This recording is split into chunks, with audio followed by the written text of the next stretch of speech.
Sidelines with Rob Browne. Talk sporty to me.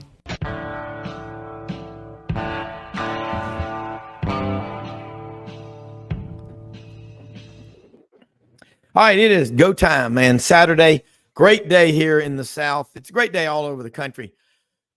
I'll tell you what, Pac-12 fans, I pity the fool, as Muhammad Ali used to say. I think it was Ali that said it.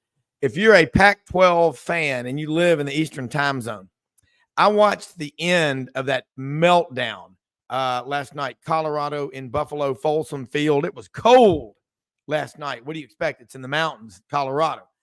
And Colorado's up 29-0 at halftime over Stanford. Stanford looked like they couldn't do anything right. And the game goes to overtime, double overtime. Stanford comes back and wins 46-43. That's an epic meltdown, but it was over at 1:15 this morning. But that's the power of what Deion Sanders and Colorado, they're making a lot of people want to watch. It's interesting. Great for college football. Say what you want about Deion, don't know the man, but he's drawing eyeballs to the color TV sets. It's a big damn deal. And, you know, I think that the number one thing about Colorado is they've got to get more defensive players. They got to get offensive linemen. They have about 70 plus new players that they brought in this year via the portal or, you know, some high school recruits, obviously, but they went heavily into the portal. You know, that just shows you it is very hard. You got to have people in your program for a while to bond and build a culture. And I think that we're seeing in college football across the board is going and trying to just change flip your roster 50-60% every year. It ain't gonna work. That's not how that stuff. I don't think it does.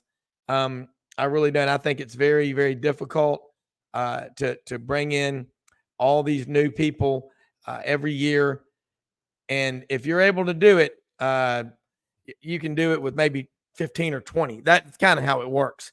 And you know, looking at this, what I'm seeing here, and I've got a lot of stuff coming in.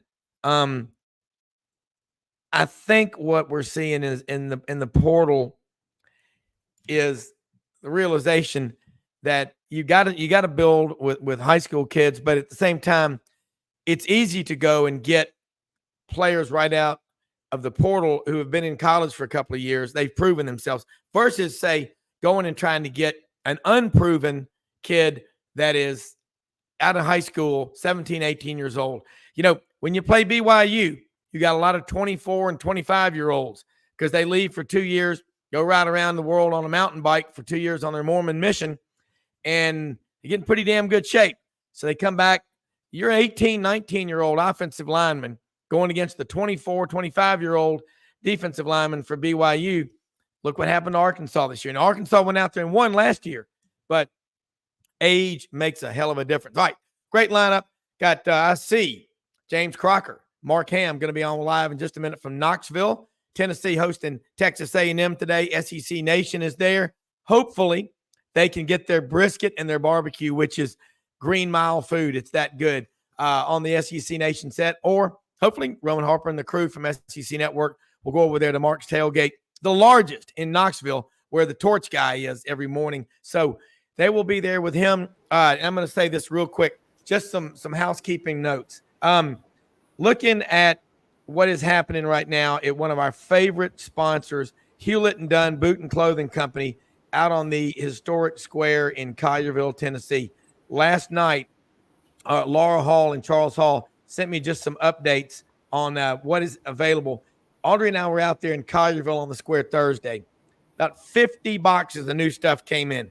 Pendleton, Schaefer, Devil Dog Jeans, Old South, Filson, the largest collection of duck heads I've ever seen. Over 7,000 pairs of men's and women's boots, tons of kids' clothes. They even got the toy pistols for playing, you know, Cowboys and Indians, man. It's a retro store. We're not PC.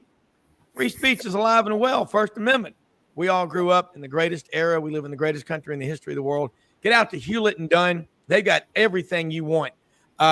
They've got Carly clothes, THML clothing, Dolce Vita shoes and boots for the ladies, 901 Charm jewelry, Ariat clothing, Kimes Ranch jeans, Wrangler jeans, Ariat jeans, Miracle Bean, Macy Bean boots. Oh, those are good looking. Stetson boots, Biltmore hats. The Biltmore hats they've got. And they've got great looking women's dresses, purses, and they got the men's stuff too. Largest order of Filson ever. They're open Monday through Saturday, 10 a.m. to 6 p.m. Great folks out there, Hewlett and Dunn. Check them out. Get on the website. They deliver anywhere. Okay. Gentlemen, y'all been up all night cooking. I can tell you got the barbecue look. James Crocker got the 1,000-yard stairs. Like, yeah. You better tell me this is good. I got to let you see that orange. I got to let you see that orange beard, though. That's right. That's right. The first thing I want to say is after that debacle there with the Colorado last night, Yeah. the only thing I'd say is it's maybe because they drink Coors beer and not Hamm's beer. Absolutely. If they'd been drinking Hamm's beer last night, they probably would have won. Look so what's I behind just wanted to make that statement. Yeah, well, I think you're right. I've always got the orange and white. He's got the orange and white going today. Rep it. Well, look, Crocker is the two of you have between the two of you more barbecue grills than any two people I know. Last time I was at James's house, I counted 21. James, what's the body count now? Oh, it's got to be up around 25 now. Can't have enough barbecue grills. No, you cannot. And oh my God. So let's talk this. Tennessee right now. I wish we were up there. We were supposed to go there, go to Baton Rouge. Right now we're at the Cherry Farm, Cross County, Arkansas, broadcasting. And let me say this real quick. John Hartwell, the AD at ULM, will join us around 8:30. Kevin Scarbinsky, the Birmingham lead, College Basketball Writers Hall of Fame, joins us at 8:34 Central. And then top of hour number 2, Doug Dean checks in from the French Quarter down in New Orleans as he makes his way toward Baton Rouge with Frank Duffy and the gang. And Buddy Martin, GatorbaitMedia.com, checks in with us. So lots to cover, folks. We do this over 300 times a year. Both of y'all up there last year, this same weekend for Tennessee and Alabama. A year later, both of y'all are hardcore. Y'all never stopped going to the Tennessee games. Talk about a year after beating Alabama, how different it is in Knoxville. Man, the enthusiasm is crazy, but I think today's a big game to see if we really are back. I mean, that's a tough road to hold today. Yeah, and I mean, James, you've been to hundreds of Tennessee games. Isn't it amazing? It's kind of like a bonfire that you make. You go out there, 15 years of losing to Alabama. You beat them that one time, and that fire is roaring again. You can't get a ticket to the games.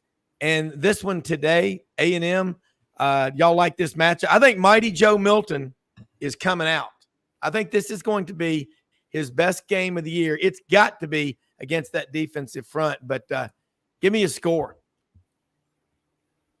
Oh, I'm going to go with 34-27 the Vols.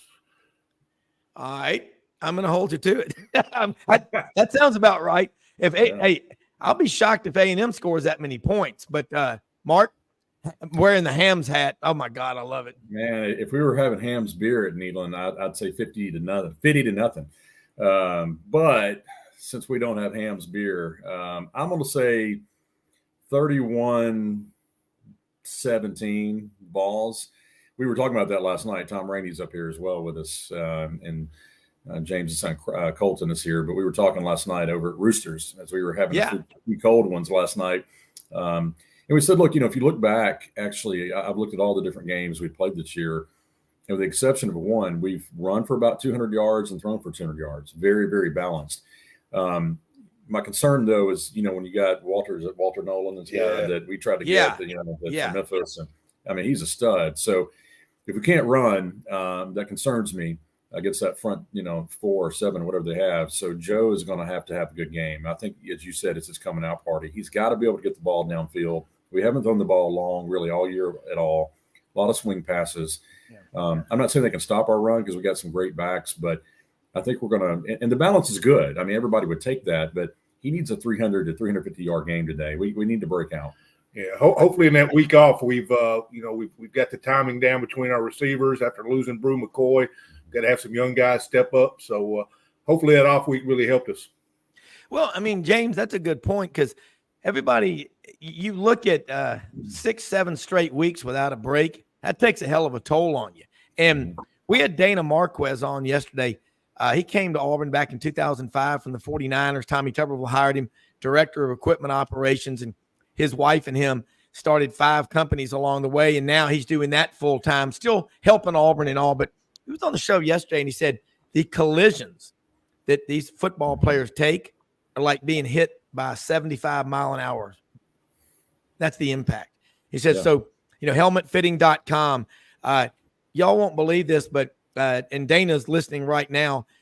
Dana, he's from Denver. Of course, he's got a great NFL connection, and some of the people that will come to see him, Brett Favre might drop in, Marshawn Lynch, Aaron Rodgers.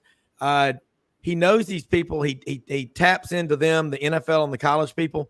He talked about it on the show yesterday. So, anything we talk about off the record would be they had to go before the California state legislature and fight to keep youth football around. They were trying to get rid of it. He said there's 3.9 million kids playing football in California. Can you imagine what would happen? I mean, that's un-American. Of course, I've seen a lot of things the last few years that you wonder, but you know what? Talking to y'all, talking to Dana, our guest, we get it. Tennessee gets a lot of kids out of California. We couldn't do without Nico. I mean, you can't stop. He's from California. Bryce Young, Nico, I think Caleb Williams. I mean, look, AJ Matt Stroud, Corral at Ole Miss. Yeah, I mean, all these guys are from California. These California quarterbacks. I mean, they're going to have to move out of the state, or we're not going to have any quarterbacks in the SEC. Yeah, but they fought and they got that saved. But college football guys, from go back 2 years ago when NIL came out, a lot of people thought it's over. And y'all know in business, both of y'all are successful in what you do. You know damn well you can't pay people up front that are 18 years old a lot of money without some strings attached. I haven't read any of those NIL contracts, but I bet they've got some strings attached to them. And you mentioned Walter Nolan. Hell, he was at St. Benedict for a while. Then he went to Knoxville Powell. Yeah. But, James, throw this one to you. You watch a lot of football. You're like I call the Braves fans who are very sad right now, Bravesologists. Screw that format, man. You take those hot bats, make them sit for a week. I don't like that. That's Billy Roberts is right. But, James, you look at Tennessee. This is year 3 under Josh Heupel. And I like the previous coach as he's a hard ass. He's a great defensive coordinator. It didn't work out, but he'll be back.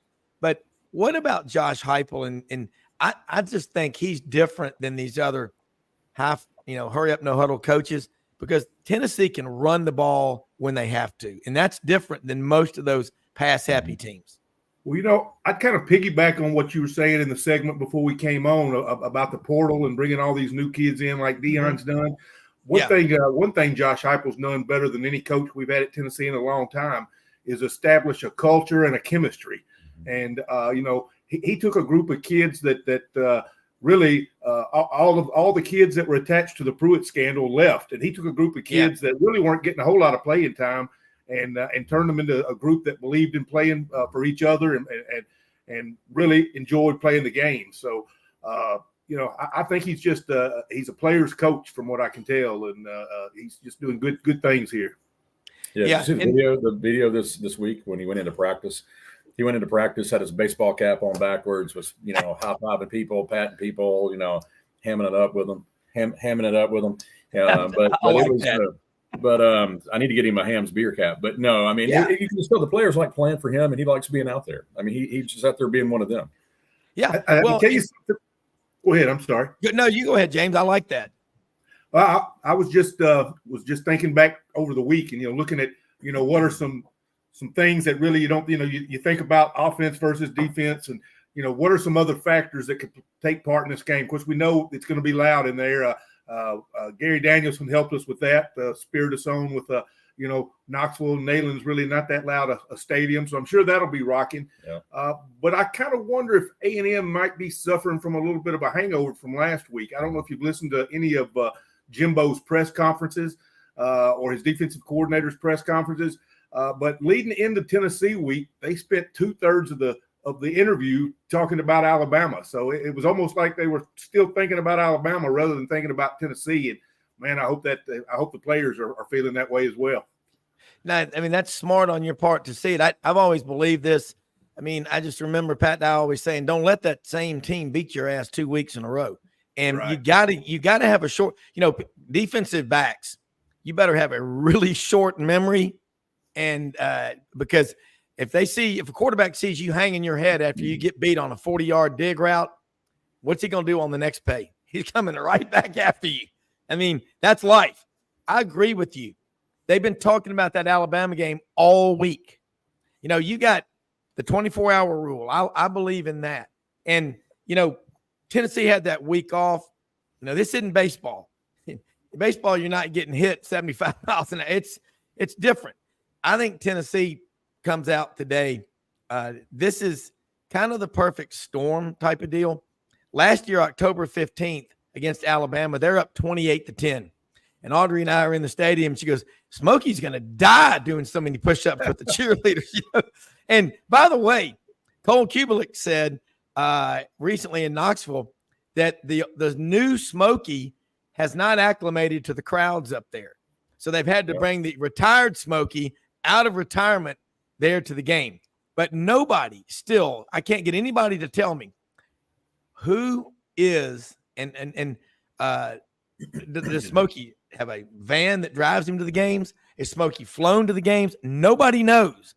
And anyone that can find that answer, I'll get you a steamer pack of crystals and a 30 rack of Hamm's beer on me. I want that coming to me this week because I found out he actually gets on the airplane with the team and flies with the team when he goes.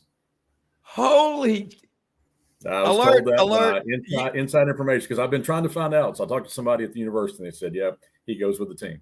He flies. Okay, underneath, I wonder if he sits in a chair. I mean, he's royalty. He's a rock star. He's up in the cockpit. That's what I was told. Okay, yeah. Well, I'll tell you one thing. What I have seen with Josh Heupel, that y'all are both from Collierville. There used to be back 15, 20,000 season ticket holders from West Tennessee, just over in this area. The thing, obviously, we're podcasting, we're picked up on radio stations in some places, but I will say this. Tennessee gets the split end of the stick, if you know what I mean, when it comes to coverage in the Memphis market.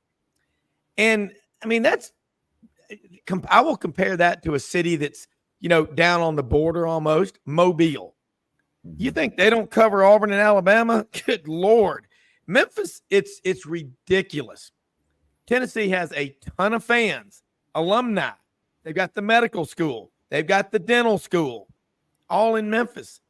It's the craziest thing I've ever seen. You get up to Knoxville, bottom line, 105,000. That crowd. And Gary Danielson said it's not that loud. Maybe he should, and I like him. I talked to him at Media Days a couple of times. Gary Danielson, come down from the press box, get on the sidelines at Neyland Stadium and tell me it's not loud. I've been on the sidelines before there. You cannot hear yourself think. You have to use sign language.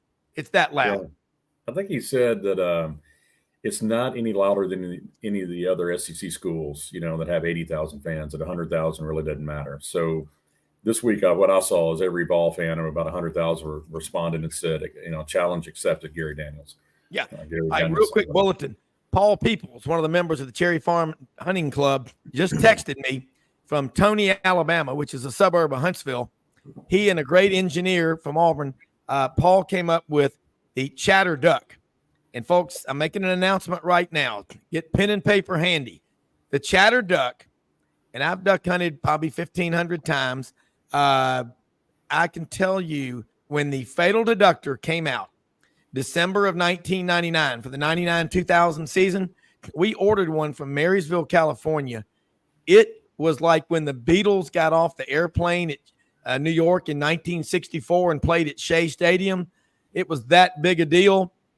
I have not seen anything like Chatter Duck since the Fatal Deductor came out in December of 99. That was an awesome game changer. All right. Production of these things, you got to rely on the supply chain. They got 992 delivered Thursday. 600 of them are going to Max Prairie Wings in Stuttgart, Arkansas. They're $199.99 a piece. 200, okay. 300 are going to Rogers Sporting Goods. All right. And then there are going to be more coming. But I will tell you this. They turned on the website last night. So if you want a chatter duck, and these things actually make a, feed chatter kind of, I've got my duck call in the other room. Trust me, I got a bunch of them. This is a game changer. You need to get to Max Prairie Wings in Stuttgart, Arkansas, and get the chatter duck. These are going to be like when Elvis was filmed below the waist. It's going to be that big a deal in duck hunt. Look at James over there going, James, you got to come over here because Mark's a member of the Cherry Farm. You will go BSC. You know what I'm saying? Bat spit crazy. Nice. It's going to be, and I know they'll be doing some cooking. They'll be doing some eating and some drinking and some hunting. Hunting first and then all that other stuff, as we know, safety first, like hands free with Siri. But I'm going to tell y'all, get them now. Max Prairie Wings. There are 32 minutes, which means they're probably in Duval's Bluff, Arkansas, home of Craig's Barbecue, folks. Do yourself a favor and go there. They're 32 minutes. I just got the ETA, Paul Peoples, the Chatter Duck. They're delivering 600 of them to Max. Can you imagine what it's going to be like in the parking lot at Max when he pulls up? Because, it's going to be like, Elvis trying to go shopping at Goldsmiths back in the day. Remember that when the king would have to go like at midnight? Could you imagine Elvis with social media? By the way, Ole Miss, Elvis always said, my dream in life was to be an Ole Miss Rebel. That's what I always wanted to be. At least that's what his best friend, George Klein, always said. So we'll see about that. All right. For both of y'all, hardcore fans, yes or no, I'm going to throw some questions at you because I got a panel of two smart guys. 2 years ago, last couple of years, the virus, they tried to kill college football. It did not work. The fans own football. What's more fun? Sitting in your man cave with the TV on, drinking cold beer by yourself with a friend or two there, or tailgating for a couple of days with thousands of your best friends all around you, being there, all of the scenery, the lovely ladies, everything about it, the great food, and then going to the game and just being on campus. What's better? Oh, I'm going to tell you, it's got to be the tailgate. Me and Mark graduated high school together. Life kind of separated us for a while, and my son was going to school up here. It's going on 10 years ago now, but ran into Mark, started going to his tailgate, and I'm going to tell you, phenomenal experience each and every time. These guys know how to do it. Oh, trust me, that is Mark. Keep going. I love what you just said. This is why we love college football. This is the people's show. Sidelines. I'm just saying that. It's like the Rock, the people's elbow. So, but no, I'll tell you, man, being there is phenomenal. Having James, reuniting with him years ago, and his family comes up. I got all my Memphis connection. You guys were up last year. Hell, we got Roman Harper coming by, the tailgate. We've had Peyton Manning's kids in there. You name it. It's gotten almost out of control this year with the number of people that show up. Because I look at some of these people, I'm like, where were you at 5 years ago when we were 2-10? All my kids had travel baseball. That bad. Who didn't? But they don't today, right? But no, it's fun. It's a blast. Look, it's gotten bigger. The greatest thing today is I'm gonna have 2 of my 3 kids there. Molly came in. I was down in Athens last week. I went to a game. I even wore red. But she's wearing orange today. So she's up with some of her friends from Georgia. We're going to show them what a real tailgate's all about. We're going to show them what a real stadium's all about. No barking allowed. And Molly is fired up. And she tells them down there, y'all haven't seen anything until you come to Knoxville. So they're in town. They're going to be there. We might have a shot ski that's orange that all the Sigma Chi's and all the Alpha Phees and Trout and everyone might be in my tailgate shooting water, just purified water. So, what's the over and under on the number of times you're going to hear this weekend?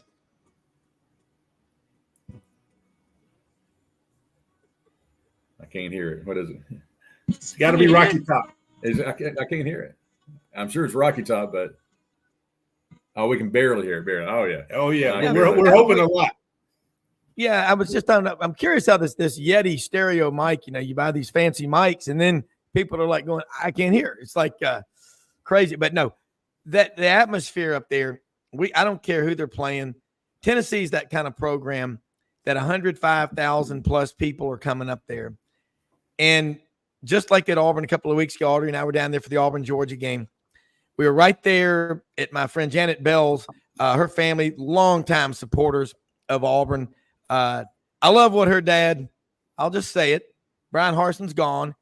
They're major donors. They've been giving from the beginning of time. Sandy Bell is a great man, electrical engineer, has his company in Birmingham. He was invited. They recognized him on the field before the Auburn LSU game a year ago, October 1st. Brian Harson's standing right there. Doesn't even come over and acknowledge him, or thank him, or anybody. Mr. Bell leaned over to him and said, that's why you're not going to be the coach here next year. There you go. Hey, I'm just saying it. You know what? Be grateful for your donors and your fans. And Crocker, right. You ain't ever stopped being a Tennessee fan. You haven't, Mark. Audrey, my God. I think that's Audrey's spiritual connection to her dad. So she goes, you look in the background. You see that stadium picture right there? Mm-hmm. That is from Johnny Major signed that to her dad. And Billy Hamm. Yeah, Billy Hamm. It's signed from Johnny Major's best wishes. And Audrey had that. And I pulled that out of a storage unit recently, and I found it. And it's not the 105,000 kneeling. It's I think it was only 90,000. Yeah. Back late 80s. Yeah. The thing is, like you go to the games. When we were, at that Auburn, Georgia game, there at the Tiger tailgate thing, here comes Charles Barkley, and you see, Ronnie Brown, Jason Campbell, and you see these NFL guys, and Peyton comes back to Tennessee, and my God, Tennessee's got so many of them. That's what you can't get. You can't get that in your man cave. But the other thing is, back during the virus lockdowns, how many nights did you see the PSAs? Stay safe, stay home, stay alone, lock the doors. You know what I translate that to? Get depressed and go broke safely. Okay? Yeah. People are social animals. We want to be around people. You cannot beat game day atmosphere. You name it. I mean, John Hartwell, my friend, he'll be on in a minute. He's the AD at ULM. He was at Utah State the last 7.5 years, wanting to get back in the South. He's been at Georgia State. He was at Troy. He was at Ole Miss for 10 years as an associate AD. Game days, guys, I think it's gotten better than it was 10 years ago. Mm-hmm. Agree or disagree? Oh, I agree. I think people missed it to an extent that, like you said earlier, it's something you love and you crave, and when it's gone, you're like, you know what, I need to appreciate this. So I think you're correct. Yeah, we went old school. I mean, when we only had 20,000 seats. Me and my buddies had them, but we were tailgating in the parking lot. We couldn't even tailgate in Circle Park. They closed it off. I mean, the Nazis did all that, but we were out in the parking lot. We went old school. We opened up the tailgate, and we had a few people there. But that next game, once the next year started, it was I don't know who we were playing, probably Connecticut State or something. But there was probably more people that tailgate than I've ever seen because we weren't expecting anybody. And I'm telling you, people just came out of the woodworks. They've been cooped up for so long. They wanted that interaction. And it's been that way ever since. It has not stopped. It's gotten bigger and bigger. I mean, Crocker came up and Rainey's up. We cooked 12 pork butts, 4 briskets, 4 racks of ribs. That's just my side. Before we go down there, and we got our boys, shout out to Darwin and Jeff, our guys that are down there doing all the work. He'll probably cook, 200 wings, 500 burgers. I mean, it's insane. All right. But what's the lady last year that was running the show there? I mean, she was like, Danielle, out of the way. Who? Danielle, the bartender. Oh, my God. You do not mess with her. Yeah. Hey, we're coming back up. Audrey and I want to come back up to a game before this season's over for sure. I don't care when it is. I don't care who they're playing. You can't beat the atmosphere, and it's because of what y'all do. I mean, that in the thing about the talking heads, what I call 3 city blocks, 6 multinational corporations in the Silicon Valley. So you're talking about 75 square miles, tries to control everything we do from the time we get up to the time we go to bed at night. And they can't do it.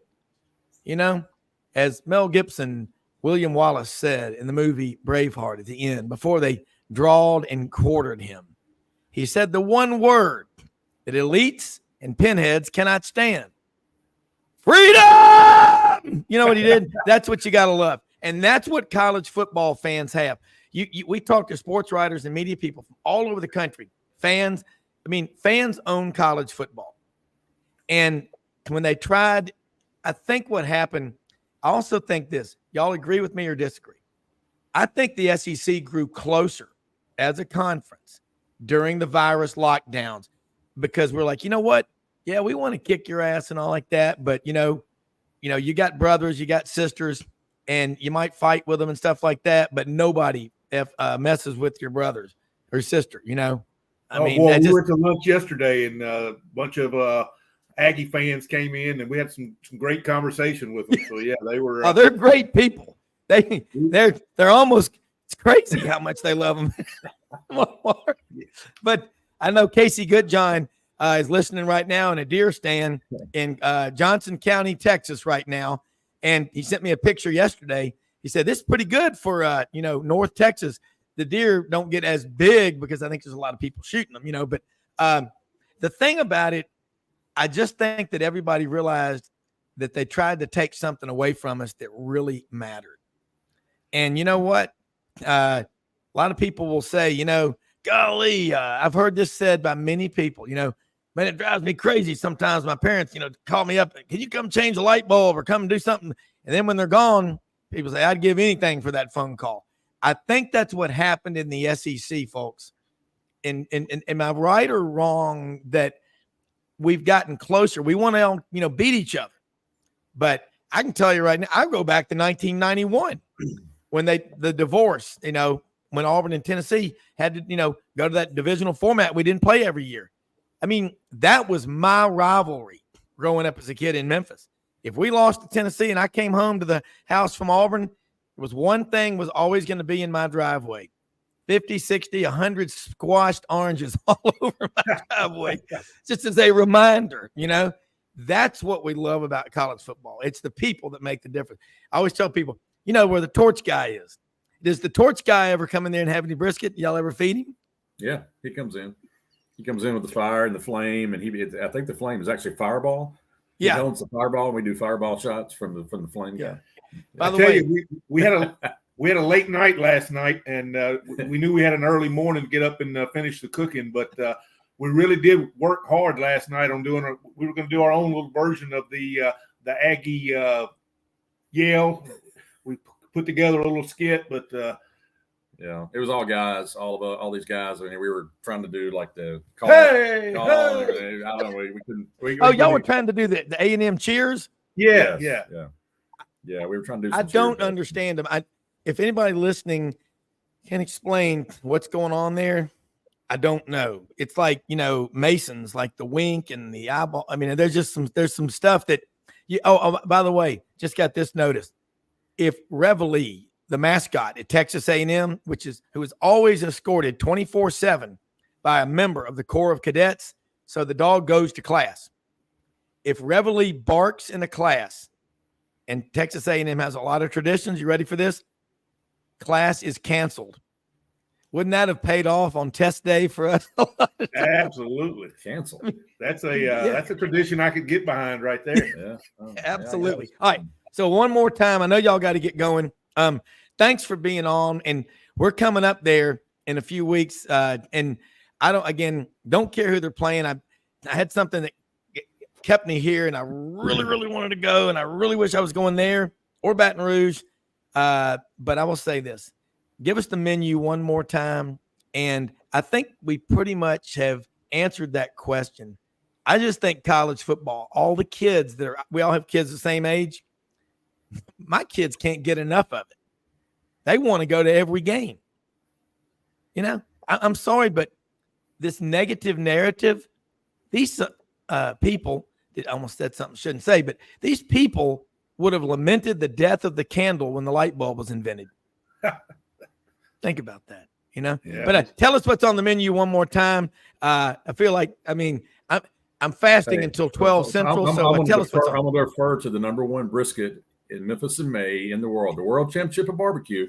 #1 brisket right here. I'm going to let him tell you all about what's on because he's the pit master and the legend. So if you hadn't had his barbecue, you need to have it. So what's on the menu? James, your food is otherworldly. I'm telling you, it is otherworldly. It is so good. Well, thank you. It's phenomenal.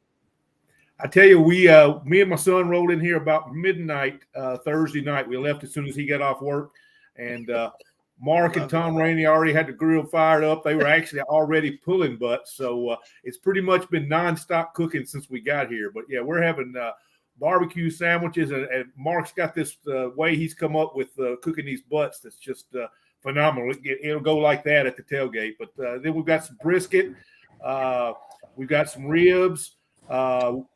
Tons of wings, burgers, hot dogs, all kind of snacky food. And then the world famous Gus's Fried Chicken usually shows up. Yep. Gus's Fried Chicken is a sponsor. On top. Okay. Yep. John Hartwell is AD at University of Louisiana Monroe and from Mobile. And he's one, in Mobile, the tradition down there, he's a graduate of the Citadel. So one thing, and these guys are both up in Knoxville, John. This is Audrey's cousin Mark, Rocky Top Tennessee Tailgate Report, and James Crocker. They've been preparing food since Friday morning. The menu, of course, and we talked about the atmosphere on college campuses and just how big a deal it is. But again, John being from Mobile, one thing about John from Mobile, he will not eat seafood if it's ever been frozen. It's not considered real seafood. But, John, we always talked about this. And these guys, I'm going to let them go in a minute because I got to get back to work. But they have the biggest tailgate in Knoxville. It doesn't matter where you are. Isn't it an incredible thing? When you were at Utah State, the people got into tailgating. Now, there may have been a blizzard going on or something like that, but isn't it great to see the revival? Billy Graham would be damn proud of what's happening in college football. Man, I'm just upset. I'm not in Knoxville today when I heard about the menu, but you guys doing all right this morning? Get us on the schedule, man. Get us on the schedule. Come up and hang out with us. Yeah, you need to get us on the schedule. You come up here and hang out with us. No doubt. Yeah, it's regardless the venue, regardless, the game, without a doubt, college football is alive and well, and the excitement about it. And, again, we've got so many challenges going on in our world today that when people can lock in for 3.5, 4 hours or make a whole day of it with tailgating to cheer for their particular team or teams, it just it's something that is to be celebrated, and obviously we've got to continue to tweak some things. You listen to the naysayers and they're going to talk about, oh, well, NIL is out of control or transfer portal this or that. Again, just take a moment today, whatever venue you're at or whatever game you're watching, and look at the thrills and excitement, not only of the young men playing the game, but of all the fans too. And college football is so great and trending, in my mind, in a very positive direction right now. It really is. And Kevin Scarbinsky's on with us. Mark, this is, Kevin is longtime writer, 35 years, was the Auburn beat writer at Auburn. And he's from Pottsville, Pennsylvania. So I just got to give him credit for his Phillies. He's a lifelong Phillies. Right. Look at him laughing. I am surrounded by the enemy when it comes to Braves fans here in Birmingham, Alabama. I thoroughly enjoyed the last week, just as I did last year's National League Division Series. Yeah. The playoff format's getting a lot of people frustrated. But Kevin, just wanted you to say this is James Crocker and Mark Hamm on the right. Mark is my wife Audrey's cousin, like her brother. Vols for life. They have the biggest tailgate in Knoxville. You go to cover a game at Tennessee, let me know. Tell them what's real time. The menu today, it's ridiculous. This is the world champion Memphis in May barbecue brisket winner right there. So if you go up there, either one of y'all, you got to hang out. But I'm just saying the future of college football is as bright as it's ever been. Kevin is involved with an organization called CoachSafely.org, which is making the game safer. Still going to be tough as nails. He's got 2 sons in school at Florida. He graduated from Troy, got a master's, worked on his master's at Florida, and he's in the Hall of Fame as a basketball writer, college football writer. But I'm going to tell you one thing. It's awesome seeing what is happening, celebrating college football. But, Kevin, this is why guys like this and what John said, I think the future of college football is as bright as it's ever been. And the kids, we've all got kids in the same age group. They love it. They cannot get enough of it. Hey, thank you 3 guys for bringing it to us weekly. Yeah. The passion that everyone on this panel has for college football, John, who I've known, and we know how much this sport means to him, and you guys, you know, I want to taste some of that barbecue next time I'm in Come on. Anytime. You're welcome anytime. That's the greatest. People ask me what's the best, and I moved to Alabama right after I graduated from high school in Pennsylvania. So I've lived a lot longer here than I did there, even though I still love my roots. But maybe the greatest thing that I've learned and adopted since moving south is a love for barbecue. Nice. Let me say this before we roll off, if I could. I want to introduce Colton Crocker. This is James' son. Hey, guys. Hey, big guy. He's in his 20s. He's graduated from UT, taking after his father and winning barbecue contests and getting trophies now. But I will say this, and I'll let Colton say something. We don't have to have Taylor Swift and all the fake stuff going on to try to get a fan base like the NFL does. We've got guys like this that are passionate, that are real fans, and this is all real. This is not the fake, NFL, bring in the celebrity stuff. We got these kind of guys that are coming through in their 20s that really want to be here. So, Colton, I totally, I've got kids 23, 25, 27, and 34. 3 Auburn, 1 Alabama. And, she's still a good person. But Auburn, Tennessee, Alabama, right there, all these different schools. Thank y'all for doing what you do. I'll let you go. I know y'all got a bunch of work to do, but you are the future of college football. And as Gandhi said, I will not allow other people to walk through my mind with their dirty feet. No one thinks for you like you think for yourself. But go Vols, and over and under on the number of times we'll hear Rocky Top in the next 24 hours is what, 1,000? Oh, yeah. I think you're to hit the over on that one. Okay. All right. Mark, y'all have a great day. I'm salivating thinking about it, but get your chatter duck right now at Max. They're going to be on the shelf in about 17 minutes, okay? Awesome. Thanks, guys. All right. Y'all take care. All right. Thank you. Man, a lot going on right now. John Hartwell, Kevin Scarbinsky. We were getting that Rocky Top, just talking some Tennessee and SEC football. Let me take a quick commercial break, folks. We're going to come right back. We got a ton of college football to talk about. And an hour and 20 minutes left to do it. We'll be right back.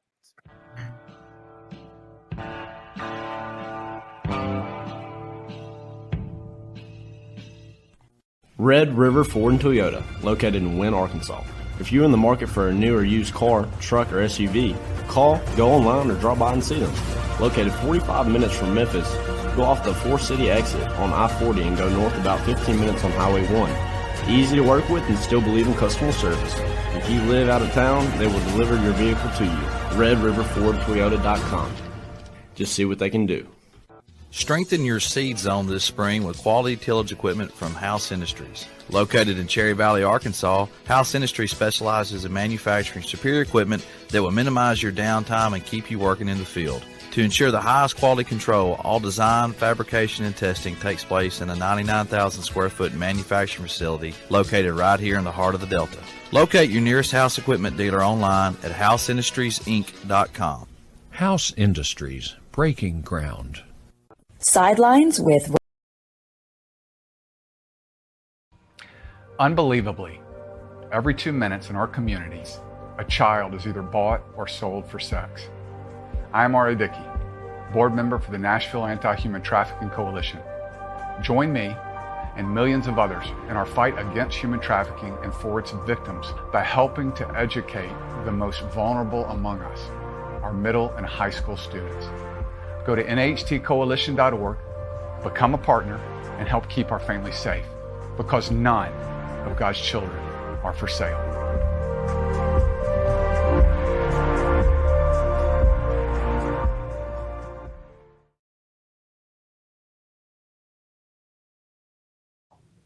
I'm back here with you. And guys, I stayed up till 1:15. Of course, it wasn't hard to watching that Colorado game. Think about if you're a Pac-12 alumnus living in the Eastern time zone. That was 2:15. John, I don't know why you were on Mountain Time, but Dion looked like he was really cold.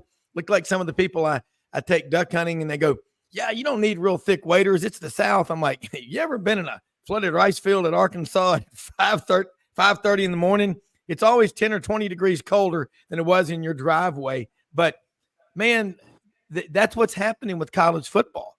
I stayed up and watched that, Colorado and Stanford game. I wouldn't have done that last year. Both of y'all just chime in. I'm turning it over to y'all. Yeah, that was a crazy game, and it followed. I watched with some interest Fresno at Utah State, and that game came down. It was, looked like it was going to be one of those last team with the ball, just like the previous night. I mean, that Houston West Virginia game was unbelievable. I felt so bad for Neil Browne, obviously a close relationship with him, and hired him at Troy. And you talk about bad luck, but I mean, as with, that is one of the beauties of college football, as with any game, it teaches you life lessons. The quarterback from West Virginia celebrates and, celebrate within reason. And I never really saw a detail of what drew the flag, but he gets penalty. He throws an unbelievable touchdown pass with 12 seconds left for West Virginia to take the lead, gets an excessive celebration call and forces West Virginia to kick off from the 20. Hats off to Dana Holgrimson and making the decision with, 7 or 8 seconds left to take a short out route, get the ball within position where his quarterback could throw it to the end zone, and they win that game. But whether it was the Fresno, Utah State, which Fresno won right at the end of the game, or the comeback from Stanford last night. And I watched most of the first half of that game. Stanford looked like they looked like the bad news Bears. No disrespect, but they were terrible. And, the one thing I was watching it with some folks here, we're staying here in Austin because we play at Texas State later today. I said, why in the heck is Dion going for 2 points on that extra point? They're up 20-0.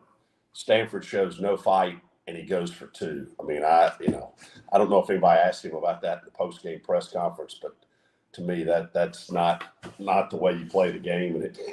And ultimately, you can't say that move backfired and cost them to lose the game. But man, what a comeback! I know the folks in Boulder are sick this morning, and I know the folks in Palo Alto have some hope this morning.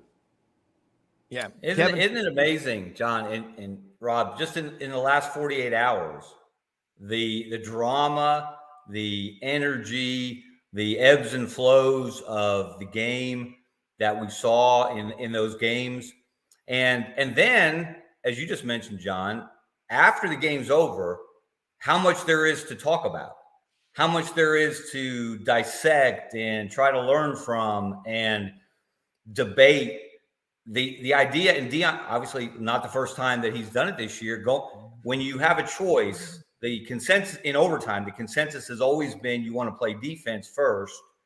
So what your offense has to do if you just need a field goal, if you need a touchdown, whatever it might be. But his decision to go on offense first, which he did, it worked out against Colorado State, didn't work out last night. Again, that's why it's fun. That's why college football is so much fun, because it gives us moments every week, things we've never really seen before, and then it gives us so much to chew on afterwards. It really did. College football, the emotional part of it. James Crocker and Mark Hamm in the first segment said one thing they've noticed in this past week is A&M and all the talk about the Alabama game, still talking about that. Objects in your rearview mirror and then the things coming towards you, we all know the rule. They had better be ready and not too emotionally flat after, the way.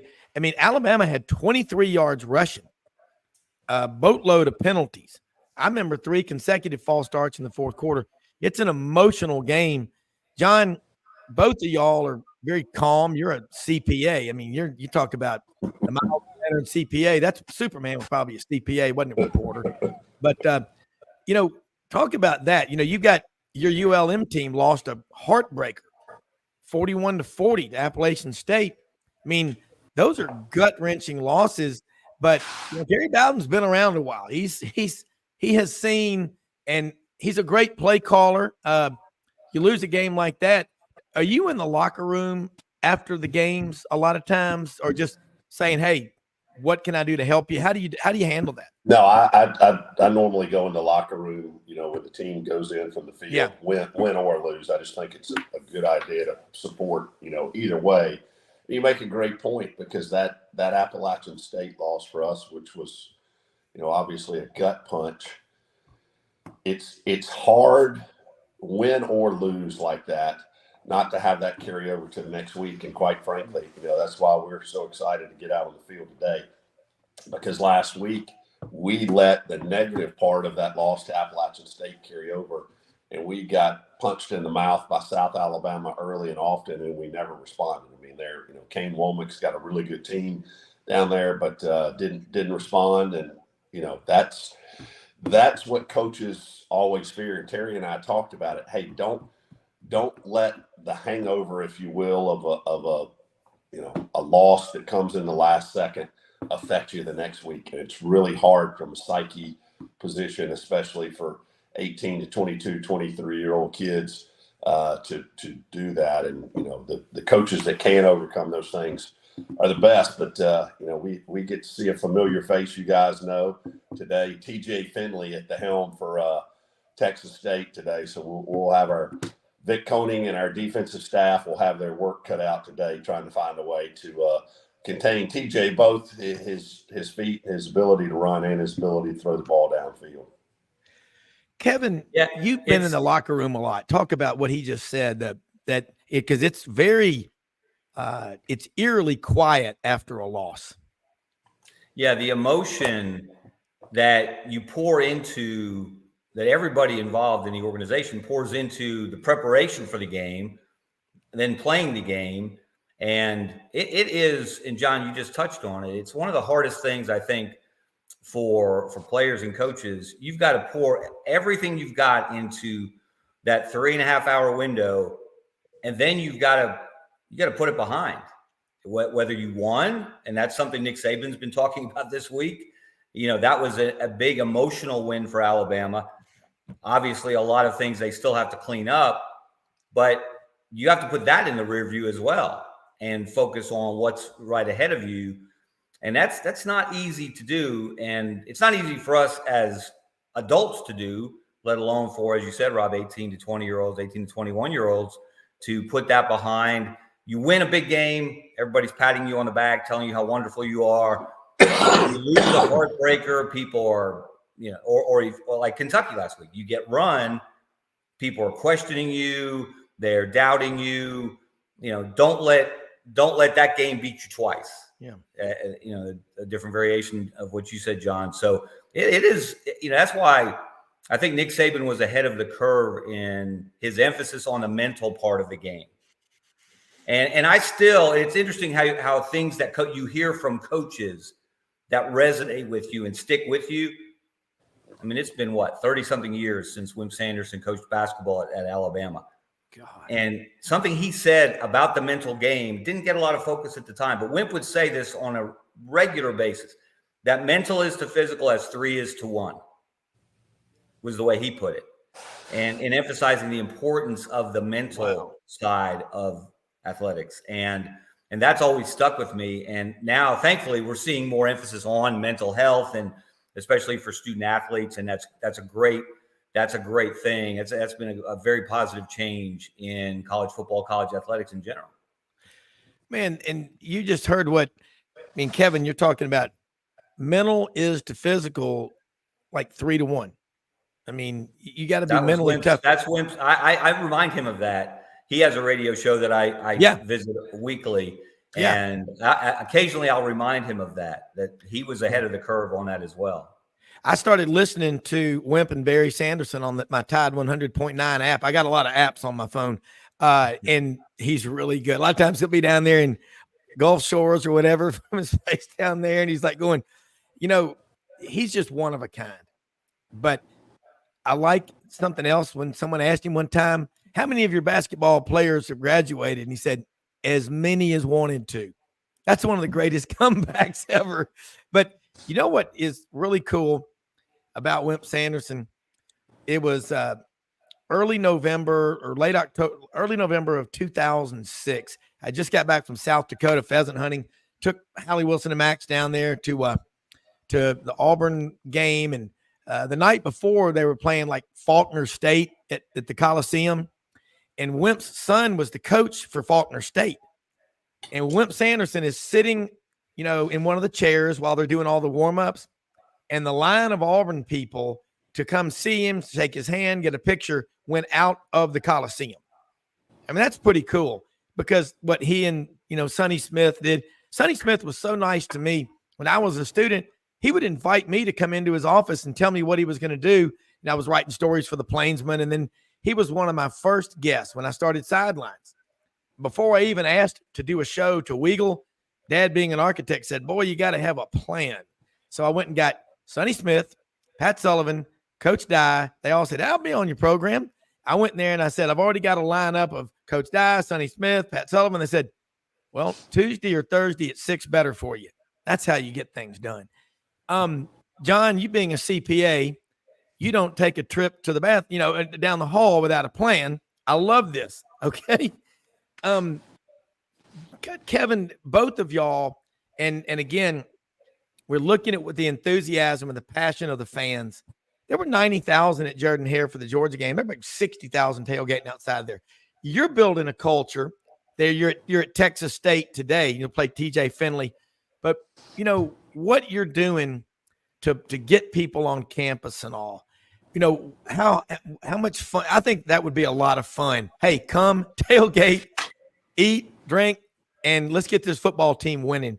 But you got a lot of people that you're working with that maybe a lot of them probably never have even been asked to support the school that you're getting in touch with.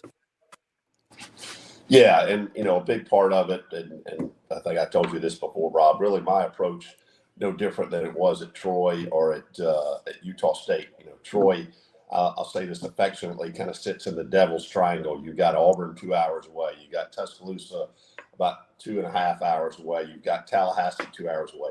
There's a lot of people who go in and out of Troy, Alabama, who may wear another team's colors at some point. No different than Utah State. You sit in the shadows of Provo and the University of Utah.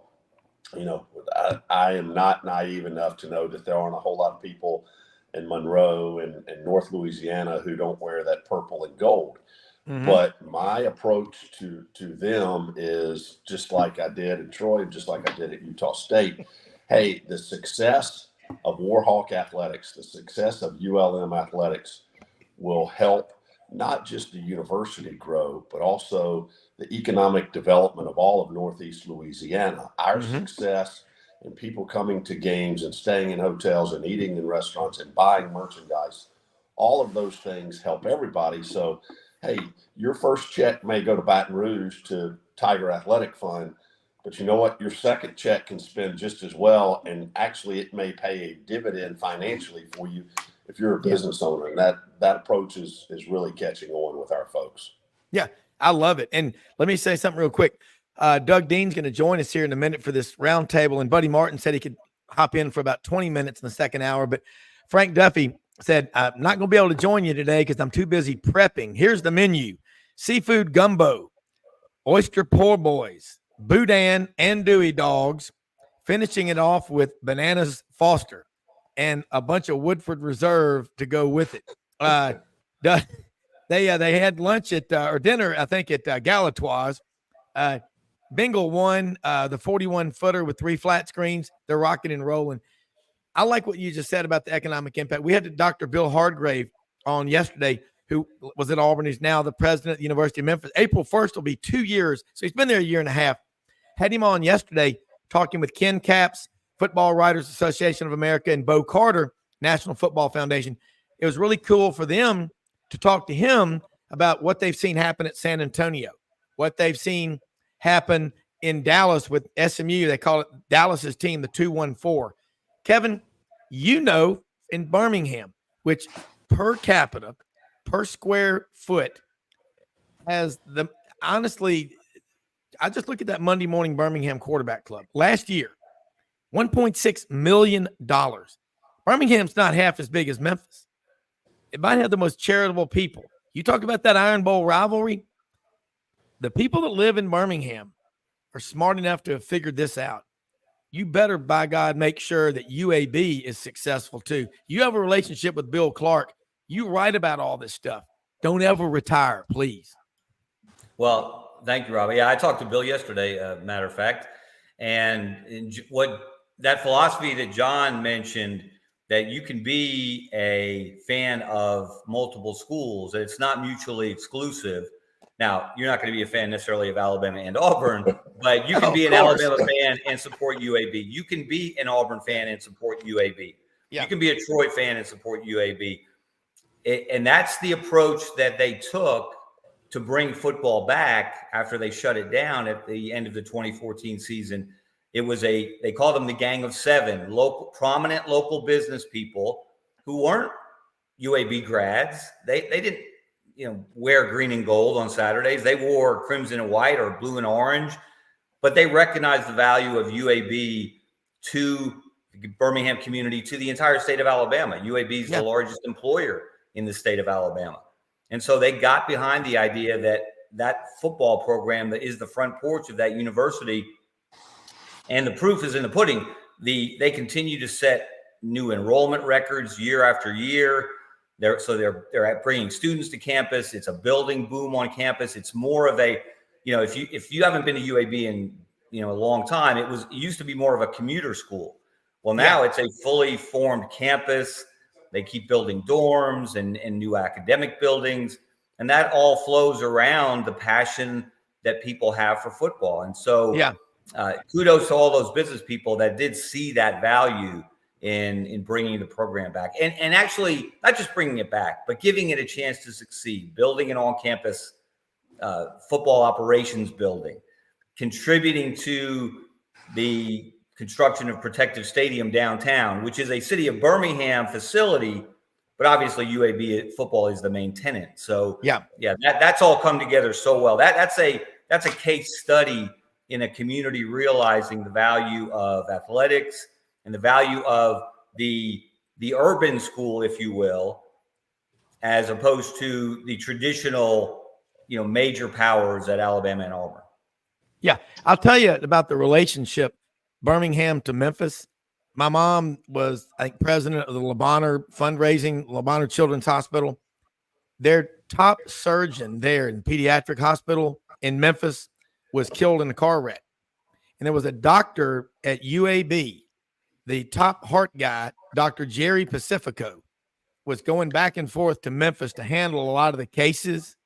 You talk about sharing a talent, small world that we live in. May 3rd, 1984, I'm at Auburn. My girlfriend at the time was in a wreck out on Wire Road, got T-boned. 40 hours after being at East Alabama Medical Center, had to be medevac to UAB. Unbelievable. So Dr. Pacifico was leaving to go to Europe the next day for a 3-week vacation, cutting the grass, had to go inside and get some more gas. Heard the phone ring. They said, hey, we got one coming in hot. You got to get there. Sewed up her aorta in 4.5 minutes. They put her in the Shug Jordan ward, right below the Paul Bryant ward there at UAB. The next morning, my parents are there in the hospital, and I see them, and they said, well, we've been up there talking to Kathy. And I said, how'd you get in? He goes, I went over and saw Doug Bailey and borrowed his priestly collar, and they let me into the ward there. So there's a lot of connections to me, and every time I go by in that Culpa up on top of UAB Medical Center, I always salute it. But Birmingham, per capita, is about the most generous city, and Memphis is too, but Birmingham per capita, there's nothing like it. And that relationship. Rob, I got to interject. This is unbelievable that you mentioned Dr. Pacifico. Yeah. 30 years ago, my parents when we moved from Pennsylvania, lived in Ozark, Alabama. John will know, not far from Troy. Oh, yeah. That's a big Wiregrass. that's why I went to Troy, because I knew when we moved from Pennsylvania, I didn't know where I wanted to go to school here. Yeah. And I had a neighbor who had gone to Troy, gave me a tour. I really loved it. And I'm so glad and appreciative to this day that I graduated from Troy. Yeah. But 30 years ago, my dad, they took him in an ambulance from Ozark here to Birmingham to UAB Hospital. He had to have bypass surgery. Dr. Pacifico, the Nick Saban of heart surgeons. I mean, he's the GOAT. And anybody in that field will tell you that. Did the surgery. 30 years later, my dad is cutting his own. He's 88 years old. He's cutting his own grass. He's an incredible role model for me. The way he just is, his passion, his energy at 88, the sharpness of his mind inspires me every day. But I'm eternally grateful to Dr. Pacifico, and that's amazing that you told that story about him. Yeah, it is a small world for sure. Yeah, my old girlfriend Kathy lives in Mountain Brook now, and when she was in school at Auburn, she made him some praying hands that were on his desk. I guess forever. She gave that to him. But UAB Medical Center, Children's Hospital of Alabama, Birmingham is an awesome city. Doug Dean is with us right now. He's also from Birmingham, lifelong Birminghamian, but he is on special assignment in the French Quarter of New Orleans. Got Kevin Scarbinsky, John Hartwell. Doug, I know you're under rough circumstances. You got your flak jacket on. Are you surviving down there? Yeah, pardon the partisanship with my attire this morning. I don't claim, unlike the great Kevin Scarbinsky, I enjoyed chatting with Kevin on my drive over to NOLA yesterday, and I'm going to share with the listeners what I thought was an insightful point Kevin made that explains why I feel really chill going into this one. But War Eagle Rob from Bienville Street in the French Quarter, Hotel Mazarin. And I started my day with a fitness kick. I was at Cafe Du Monde and scarfed down some of that real lean muscle building beignets, right? Yes. Ready for action today. Rob, what I was going to share, and John Hartwell, good to see you, man. Good to see you. Love the wisdom and insight you bring to the show on in terms of the big picture of athletics, the financing of it, and how the game is just tectonic plates are shifting. But I think I was telling Kevin, Rob, and John yesterday that I couldn't put my finger on why, of all the rivalries that Alabama, Georgia, and there's a couple of others there back when Florida was a team, even Tennessee was a bit of a rivalry, not like Alabama, Tennessee, but the LSU game, for some reason, especially when I go to Death Valley for that one, you want to win. And there's some years where you feel like you've got a team that you've got to win that one to have a really big year. And that's been true over the years.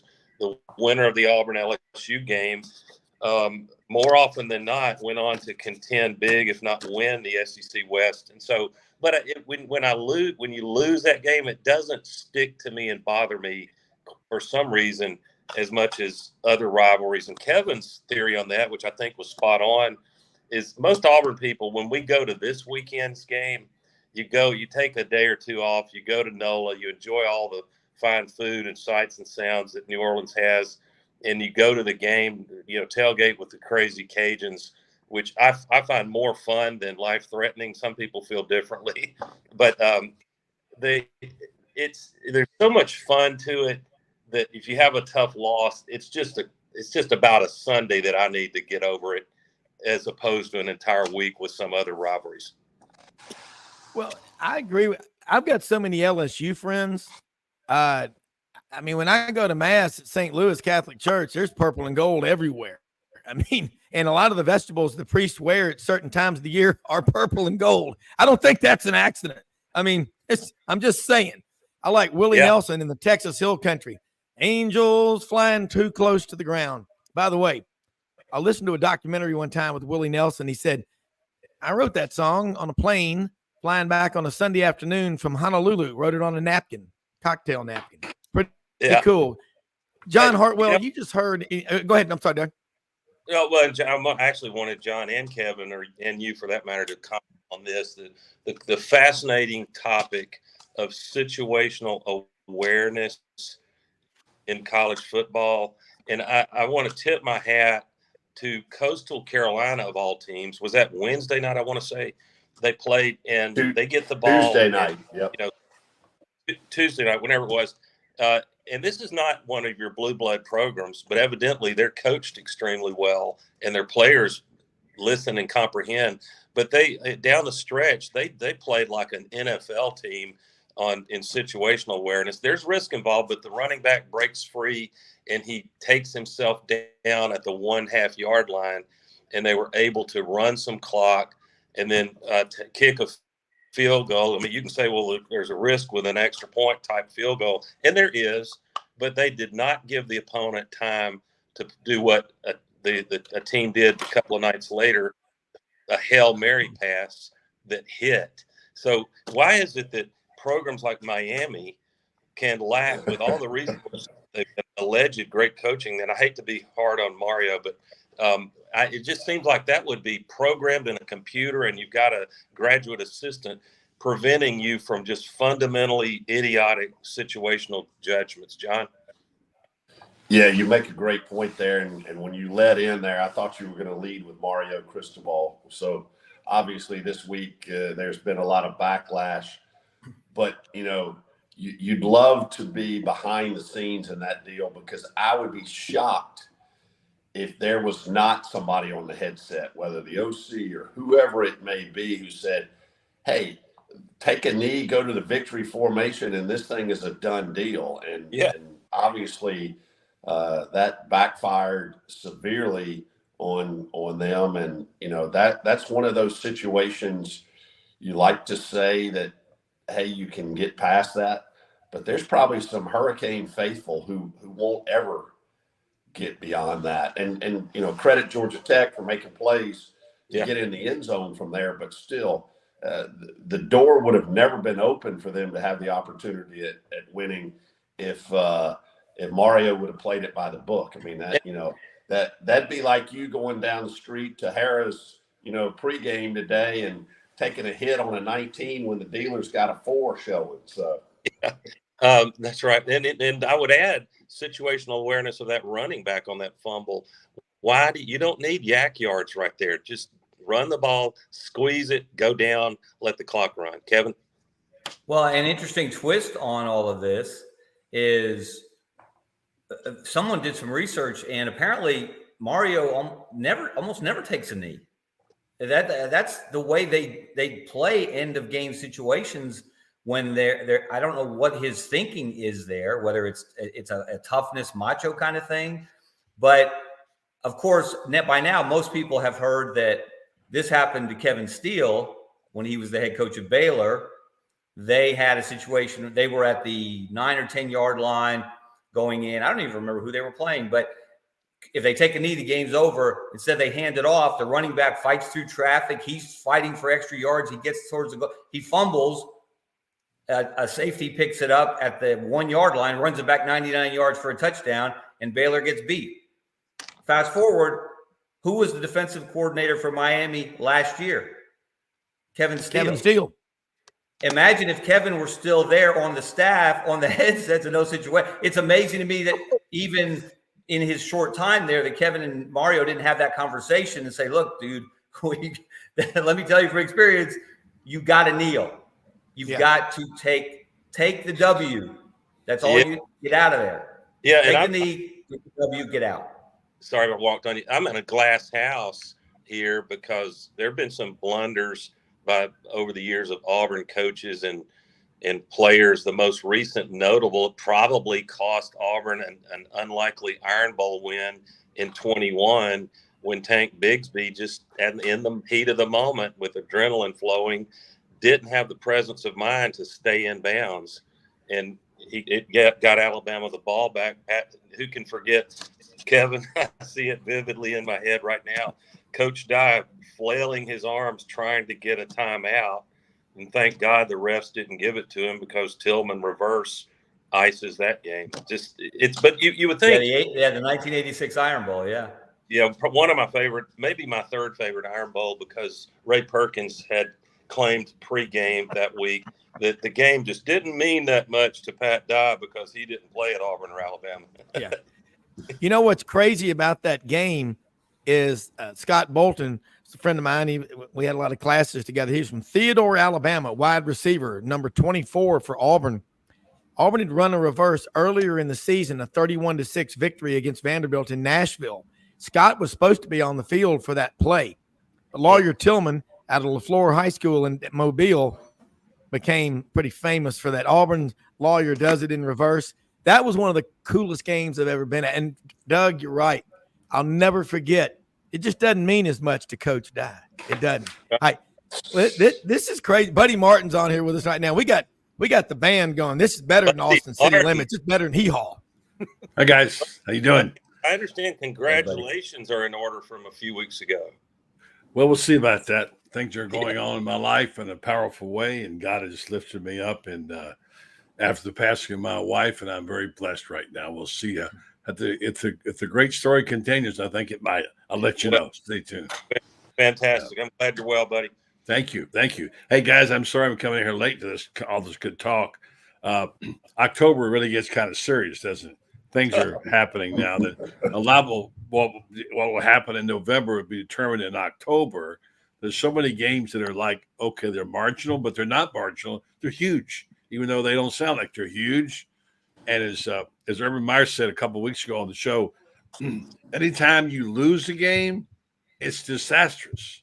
He said, don't say it's okay to lose to Kentucky, because it's not okay to lose to Kentucky. It's life-altering for a coach. And sometimes, and talking to Coach Spurrier about this, they never forget these losses. I mean, all the time they think about these things. So these are important games. And speaking of which, raise your hand if you saw Colorado Stanford this morning. Did you see it? I did. Wow. I fell asleep at 10 o'clock and woke up about midnight my time. When it turned it on, I couldn't believe it. They had been up 29-0, and I'm sorry. I like Coach Prime. I really like him. He's become a favorite of mine. And what a football game. And it would be terrible to see either team lose that. Double overtime, though. And what a catch. My gosh, by that tight end. Unbelievable plays. And then, of course, I have. Hey, buddy, on that point, can I make a resolution in front of the august body here? We got to stop saying he mossed him. We got to start saying he pro-throwed him, because Tyrone Prothrow's catch, if you guys remember, against Southern Miss, where he reached around behind with both hands around the DB, that's the old, to me, and I wasn't at that game, unfortunately, but that's one of the most amazing. That may be the best catch I've ever seen. And of course, that's become the phrase now, right? You go up, a receiver goes up over a DB, they say he mossed him after Randy Moss. But that catch last night, he pro-throwed it. And I go back to pro-throw as a coach, but that's because I'm old. But go ahead. That's all right. I get what you're saying. I'm an Auburn guy, and that's the best catch I've ever seen, at least in the SEC. I don't have a library of every great catch recorded, but unbelievable by pro-throw. Yeah, I loved it, and I love what Coach Prime said. He has some of you guys here are spiritual, I know, like I am, and Rob, others, but he has the most spiritual text that resonate. I've never been a Deion Sanders fan. He was an FSU guy, but now I've been paying attention to him, and Urban got to know him pretty well. Listen to this last night after he got beat in a heartbreaker. Lord, I thank you for everything. I've learned to accept the bad with the good, because if it weren't for the bad, I wouldn't know what good is. Wow. Powerful stuff right there. Deep. Yeah. You are correct. Yeah. So anyway, I wanted to get that in. Also, the latest thing for Coach Spurrier, if I may just jump in and say this. I said this to him yesterday. He almost came off the rails.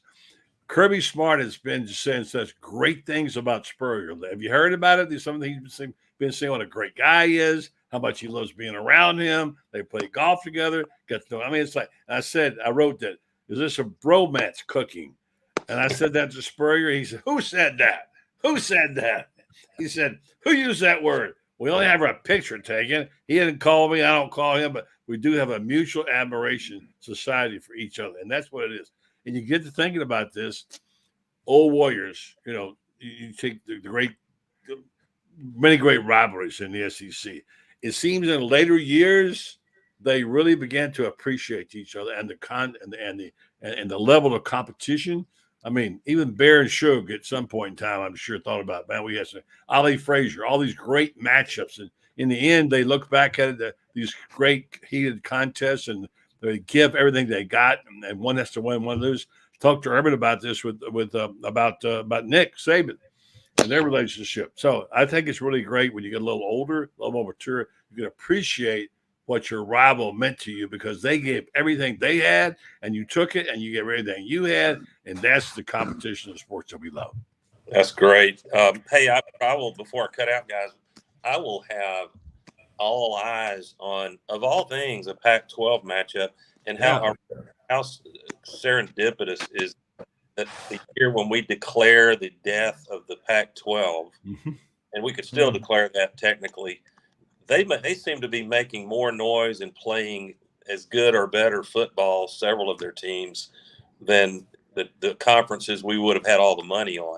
I'm not saying that will hold up in a 14 playoff, but I will confess my Bo Nix bias in pulling for the Quack Attack today. What a game that's going to be. I would probably like Washington to win, but if Bo Nix can play well and they pull that one off, man, his ceiling is even higher. Hey, Doug, we don't like to hear this. Sorry, Kevin, go ahead. Yeah, let me jump in there. Generally, when a player leaves your program, the fan base is no longer a fan of that young man. But Bo Nix has got to be the most popular former player.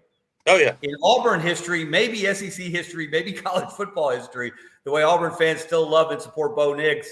And it just gives them one more reason to hate Brian Harsin. I'm pulling for him. I'm pulling for him, too. I want to see him do well. Boycott the baked potato.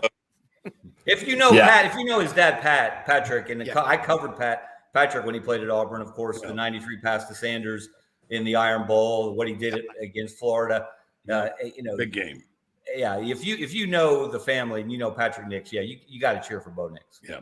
Right now, and this is true of what others have said, Urban included, he said the best league in college football, close your ears, SEC, is the Pac-12 right now. Right now, today. It won't be next year because most of them will be gone. But right now, the best football is being played top to bottom in the Pac-12. Yeah. And John Hartwell, I know you've got to check out right now.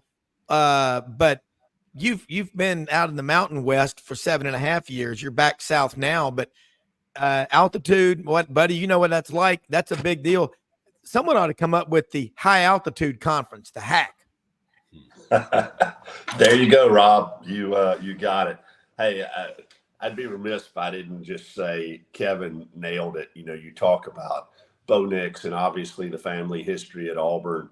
And, his popularity, speaks volumes to him as a young man, as well as his family lineage there at Auburn. But that's going to be a heck of a game today. He's completing over 80% of his passes. I don't care if you were in the backyard just playing catch with somebody. 80% is pretty darn good. And I think I'm going to have to give the nod to the Ducks today in that game, even though they're on the road.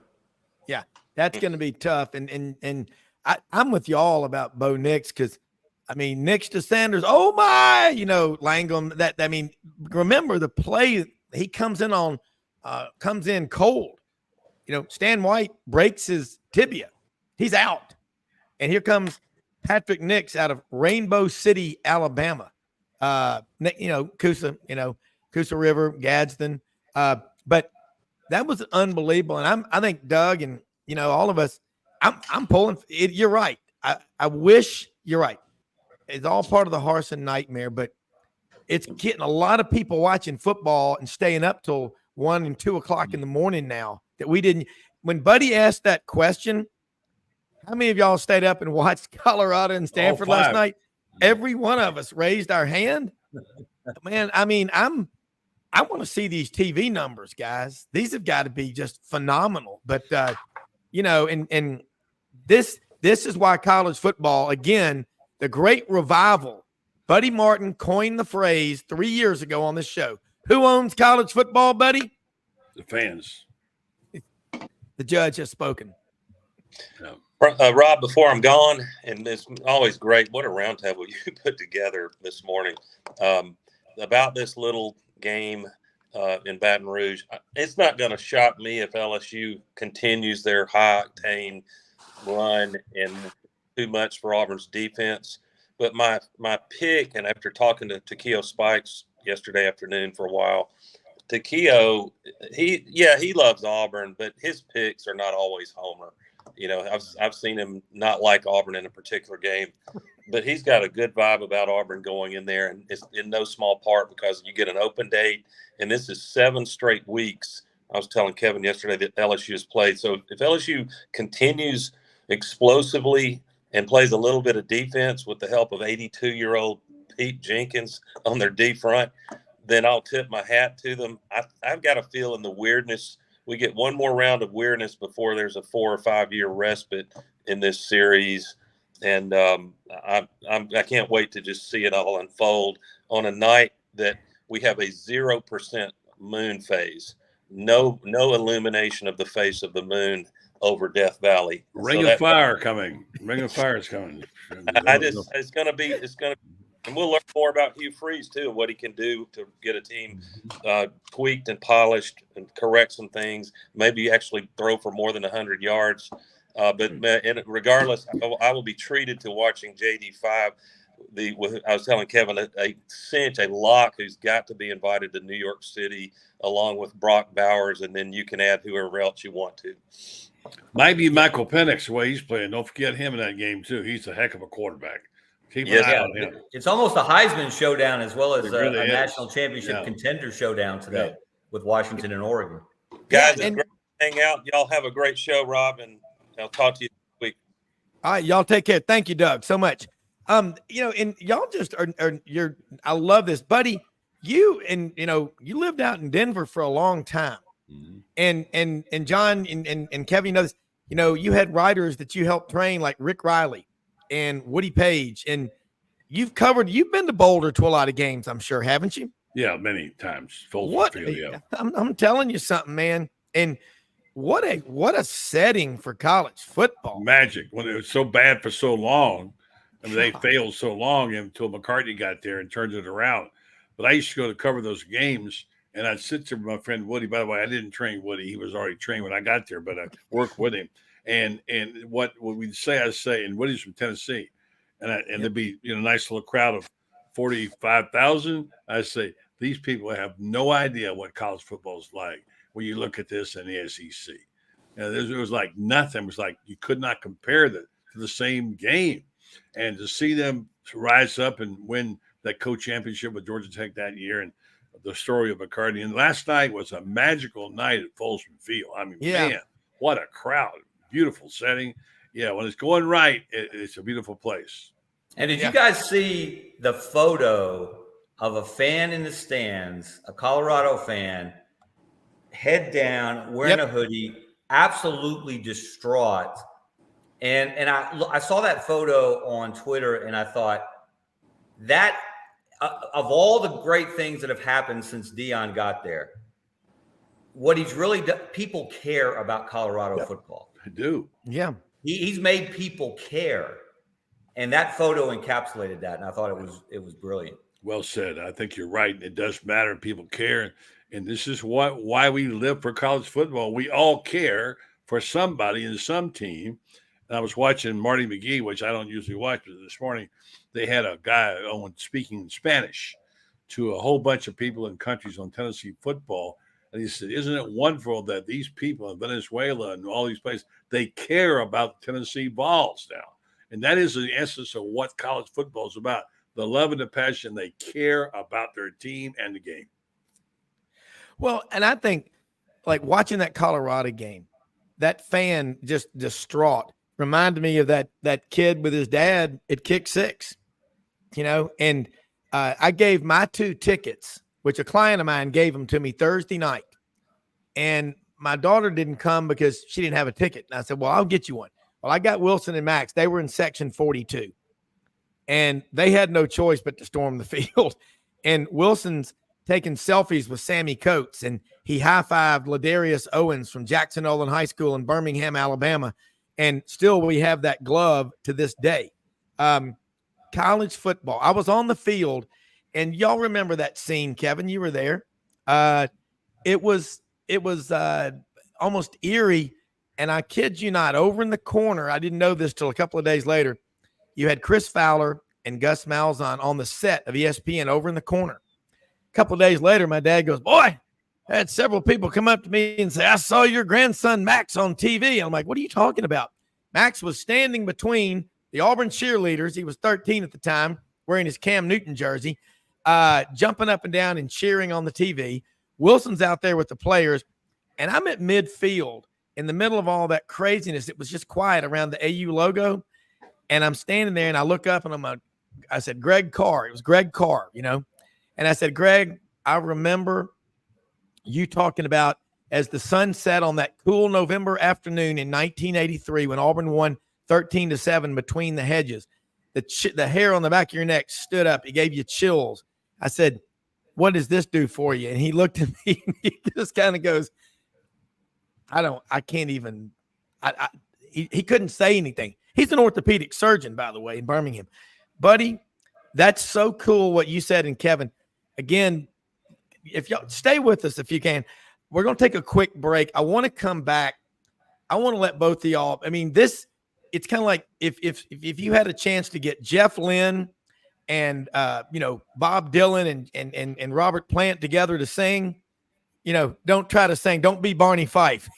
So we're going to take a quick break. I'm going to let y'all tell some of your greatest stories as sports writers, because I'm going to tell you something, folks. The great sports writers. Dad says that Michelangelo was 36 when he painted the frescoes at the Sistine Chapel, and he got better and better. Y'all just get better every time you're on here. We're going to take a quick break. We're going to be right back for the final 30 minutes of Sidelines on this Saturday, as they say in the South. Unbelievably, every 2 minutes in our communities, a child is either bought or sold for sex. I am R.A. Dickey, board member for the Nashville Anti-Human Trafficking Coalition. Join me and millions of others in our fight against human trafficking and for its victims by helping to educate the most vulnerable among us, our middle and high school students. Go to nhtcoalition.org, become a partner, and help keep our families safe, because none of God's children are for sale.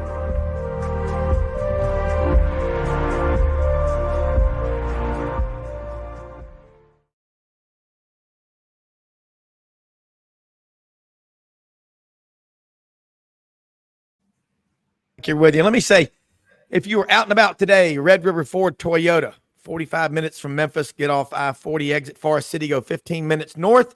There they are, open Monday through Saturday, 9 a.m. to 6 p.m. Service department on Saturdays, open 7 a.m. to 12:30 p.m. They've got brand new cars, trucks, and SUVs, Fords and Toyotas, and over 700 pre-owned on the lot. All right, RedRiverFordToyota.com. They deliver anywhere. Great people. Rusty Howard, Greg Smith on the sales floor, Justin Wynn, general manager, John Dobbs Jr. from Memphis, the Ward family. That is the Red River Auto Group. Proud to have them as a sponsor.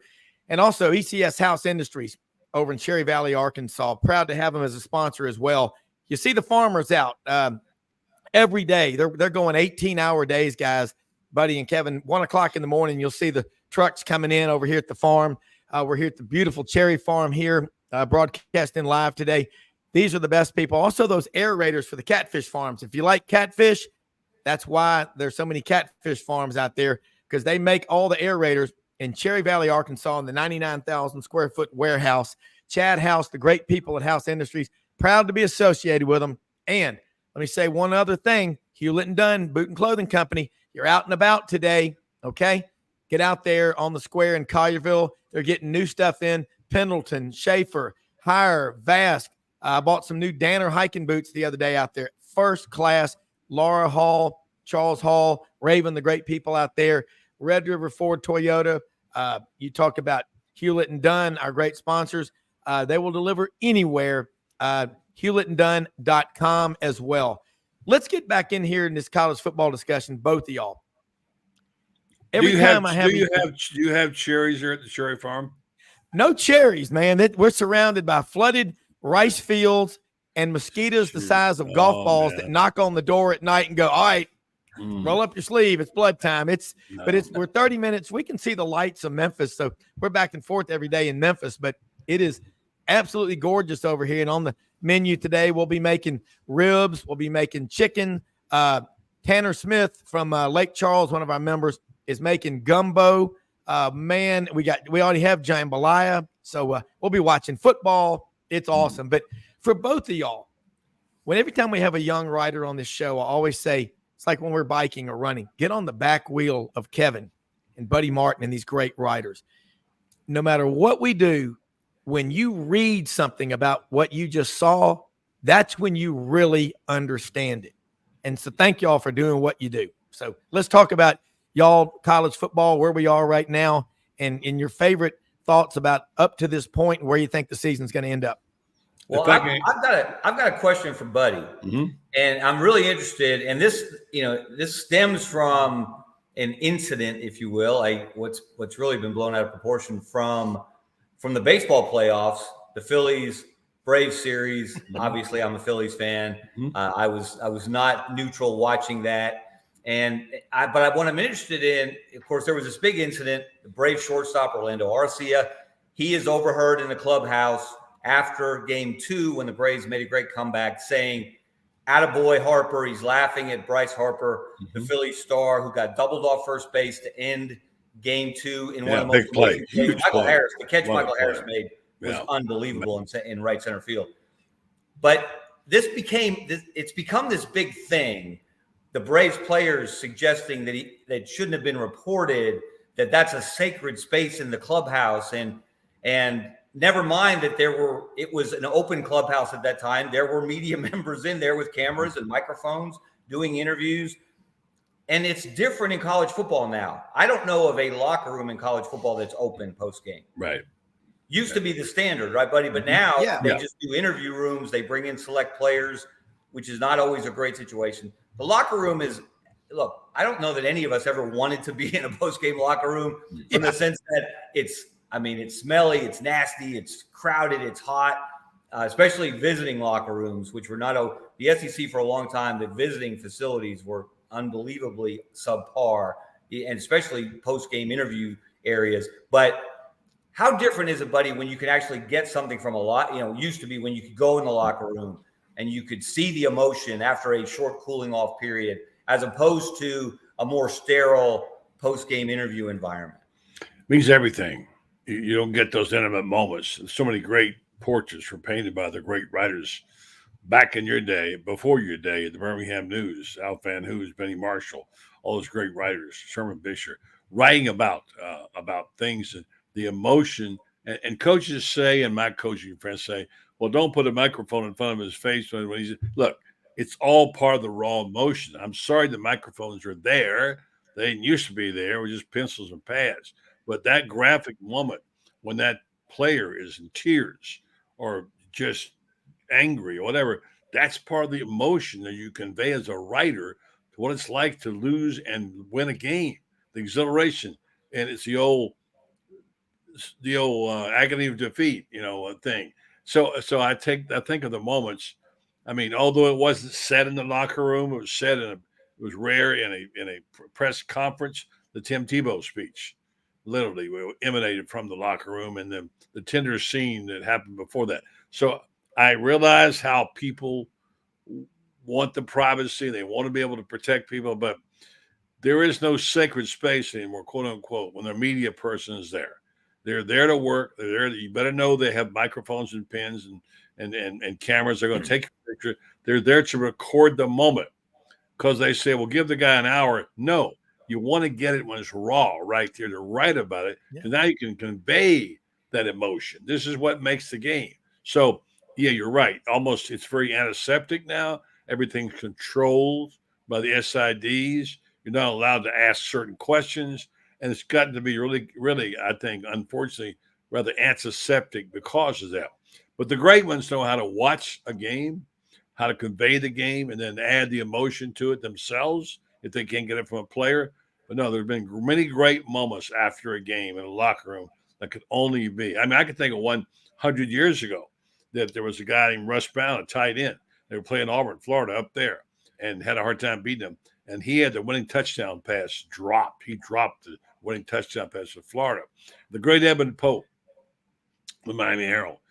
We all went to the locker room, and he saw that scene of Browne sitting there, just looking at his hands, looking at the hands that dropped the pass. I mean, how much more emotional can you get than that and scene that you don't get when you get to a press conference? So, yeah, I think it's unfortunate.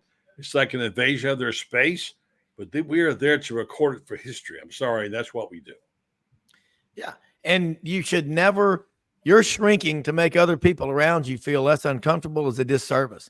If you're great at something, don't apologize for it. And y'all are. You're great writers.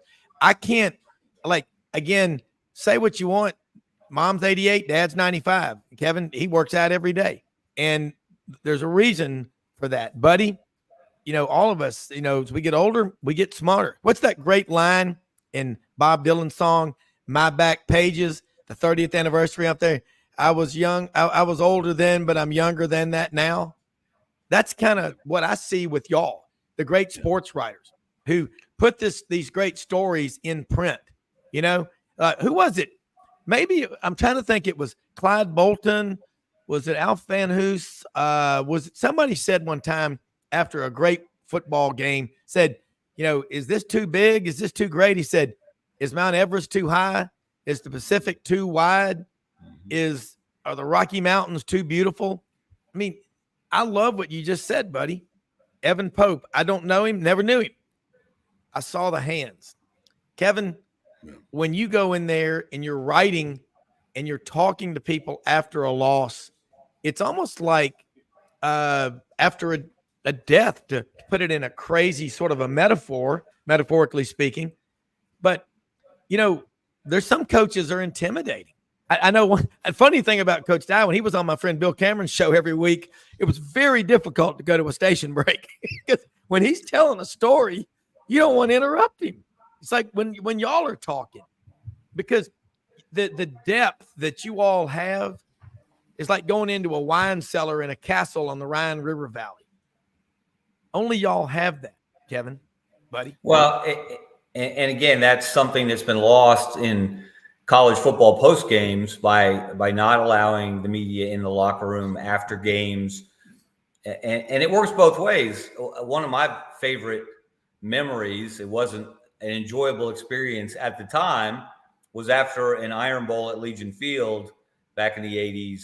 And I was the Auburn beat writer for the Birmingham News. So I'm covering Auburn, and they used to have us predict games every week, which I hated to do. Yeah. And especially if you're the beat writer and it's your job to cover one school.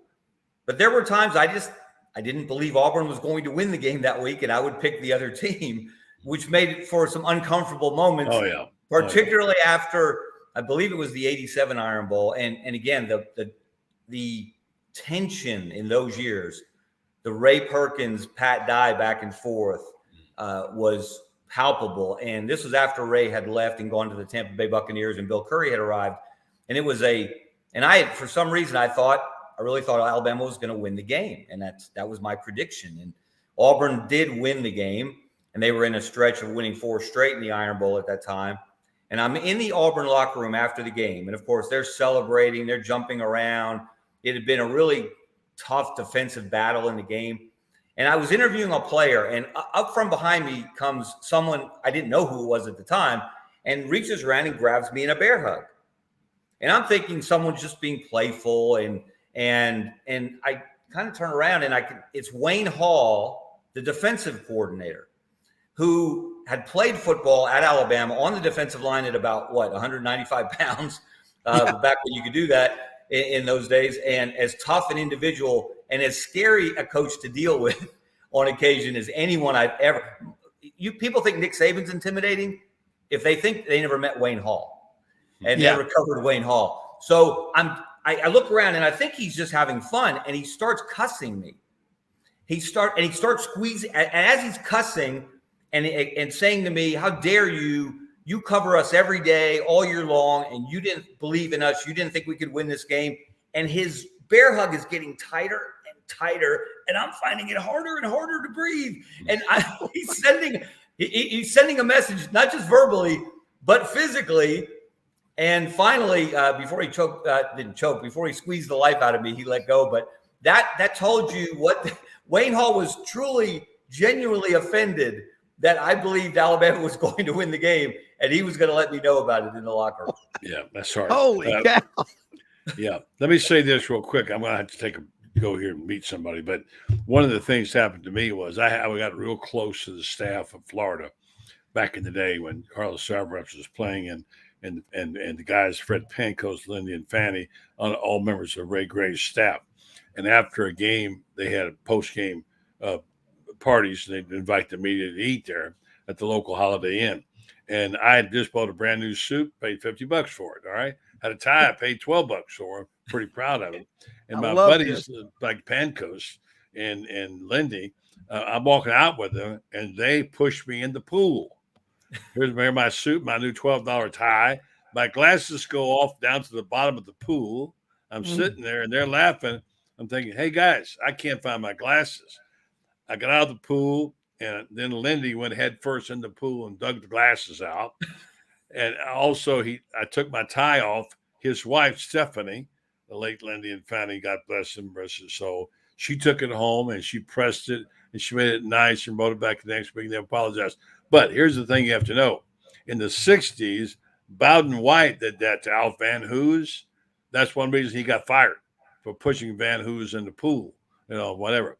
So it was kind of humiliating in a way, although I know they meant it playfully. It's not fun to be in a bear hug with somebody squeezing the breath out of it. No, it's not. No. And when it's done, and it was done out of anger, not out of playfulness. Yeah, know what it was not a comfortable situation, shall we say. Yeah, absolutely. Yeah. And by the way, just in general, just let me say this. Writing is hard. It is difficult. Kevin makes it look easy, but it's like Red Smith.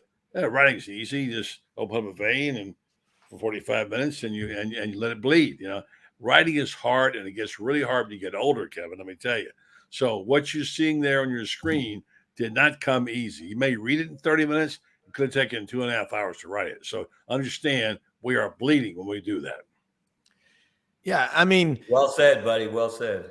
I'm with you. And buddy, I know you got to go. Let people know the hours of the Buddy Martin show, GatorbaitMedia.com. But you've expanded the show. It looks great. I love it. Well, thank you for that opportunity. I don't want to take up too much time with Kevin here, but we do have some really good guests on the show, and you've had a lot of them on. We are actually now just an hour thinking about expanding parts of it, and we're on Monday through Friday. The Friday show is the best Fridays in football with Urban Meyer, which is always fun. Urban speaks straight up. I mean, it's not like he's not posing. He doesn't talking coach speak. And then the rest of the week, we got people like Shane Matthews, and we got Ali Pete Wilbur, and a regular crew of Franz Beard and all the guys you have them on a lot. So yeah, we're on right now from 9 to 10, but we're on YouTube. You can get us anytime, and we're thinking of starting the show earlier. So thank you for mentioning. It's the Buddy Martin Show Monday through Friday, and don't forget Gatorbait, which is what this represents right here. It's what we do. We write, and you appear just like Kevin is the lead. We do this. This is our first love. So check us out. Go to GatorbaitMedia.com and appreciate your support. Hey, absolutely. It's great stuff, buddy. Have a great weekend. We appreciate it. Good luck against South Carolina tonight. Yeah, thank you. This afternoon. Kevin, good to see you. Thanks a lot, guys. Appreciate it. You bet. Kevin, you talk about this is what people don't understand, that you have to be around the people that you cover. And, you write something, people say, I got to write this. You have to have a working relationship with them. But you're great about just speaking the truth. And some people can handle it. Some people can't. But it's so important that you hear the truth. I hear from a lot of people tell me that when you have a coach that's been there a long time, like maybe with Nick Saban, you hear there's a lot of goat talk among the staff members, a lot of young coaches sitting on their hands, and when there's a staff meeting, what a head coach really needs is honest input.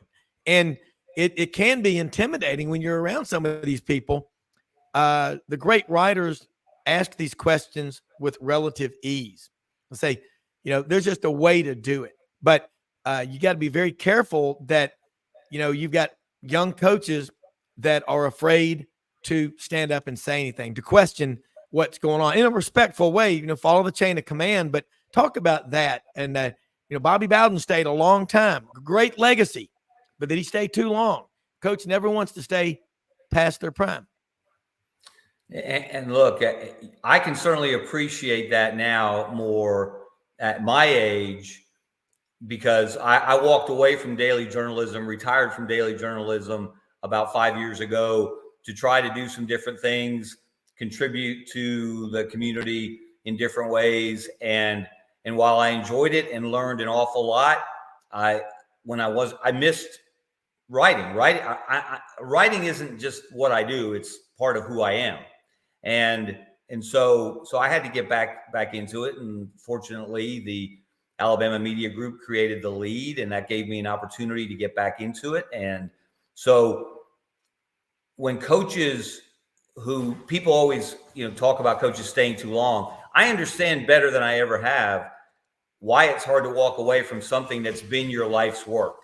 And that's why Nick Saban, we believe that he will not do it to the point where it's fallen off or they're not as successful or he's not getting the job done, but it's going to be hard. He said this many times, and I think it's a very heartfelt sentiment from him. What else would he do? What else would Nick Saban do? People have talked about him being an athletic director. I can't see that. People have talked about him doing television full time. He's very good on television. Yeah. But can you imagine, Rob, when you're on television, and I've been a part of local game day type shows here in Birmingham, and there's a lot of sitting around and waiting. There's a lot of downtime, and you're not fully engaged constantly. And so I just think he would get bored with that so quickly. And he is obviously getting the job done. And I saw a headline somewhere this morning, Alabama's path to the college football playoff. They're still in it. They're very much in it. They're in the driver's seat in the SEC West. He's still getting it done. Look at the recruiting classes year after year. This is a different Alabama team. It wasn't dominant from the start of the season, but they're growing. That's what you want to see from your team, right? Get better as the year goes along. So, Nick Saban, to me, could coach. I don't see an end for him right now, given how engaged he is, given how passionate he still is. And he just seems to enjoy it more. Yeah. He seems to be enjoying what he's doing. He's allowing himself to enjoy it more than ever. And it's kind of fun to see. Oh, it is. And again, I think he's so competitive. He wants to win a 7th national championship at Alabama.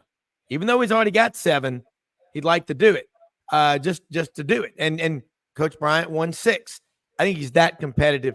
But also, if you're younger than he is, he'll be 72 Halloween. You ought to love a guy like that. I don't care who you're a fan of, because I'll tell you what, I love to say this, but it's true. A true optimist is a 97-year-old like my friend Gail Camp that's got a Labrador Retriever puppy or a Golden Retriever puppy. That's an optimist, man. Hey, Kevin, I'm taking you out in the boat. We're going to leave about 6 in the morning. We're going to catch, Moby Dick, but I got extra tartar sauce for the trip. That's an optimist. And I love, in this discussion today, man, it's been awesome. Thank everybody, like our great friends at May Veterinary Clinic, Tuscaloosa and Northport. 2 locations open every day of the week, Sundays, 3 to 5 p.m. Drop off and pick up only from Camp May. They even have an outdoor pool for the dogs and cats if they like to swim. But the key is they have the connecting cat condos. If you got a bunch of cats, they can all stay together in the connecting cat condos. The best veterinary medicine care since 1964. Dr. Wayne May opened the clinic, and it's a who's who of their clients in Tuscaloosa in the last 60 years. The best veterinary care. Dr. Waller May, Dr. Guy May, their whole crew. We've taken critters to them before. They nurse them back. They absolutely love them. They got a house full, Kevin, of French bulldogs. They've had, a client maybe died and they got them, but they got Pearl, Charlotte, and Ruby. and they are down. They go back and forth from Tuscaloosa to Auburn, but great folks, May Veterinary Clinic, all of our great sponsors like Gateway Tire and Service Center.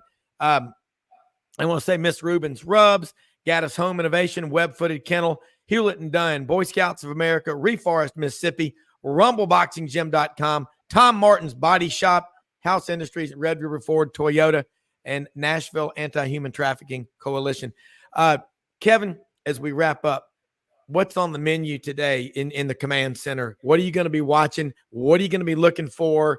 What do you want to see happen today in college football? And then let people know, of course, how they can follow you and all your great work.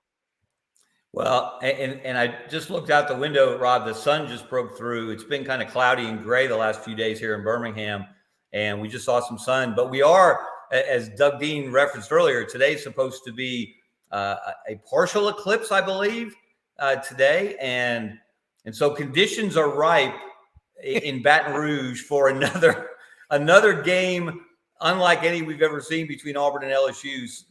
We're all familiar with the weirdness of that series. And Doug made a great point yesterday. Outside of the Iron Bowl, which has so many games that have their own names, Bow Over the Top, Kick Six, The Kick, etc. The LSU Auburn series, the barn is burning, the earthquake game. I have a feeling we may have an eclipse game tonight in Baton Rouge under those conditions. Logic says Auburn doesn't have a chance, that they can't keep up with LSU in the scoring department. But Doug, again, credit to him, great point about them playing all these games in a row, Auburn being fresh, coming off an off week.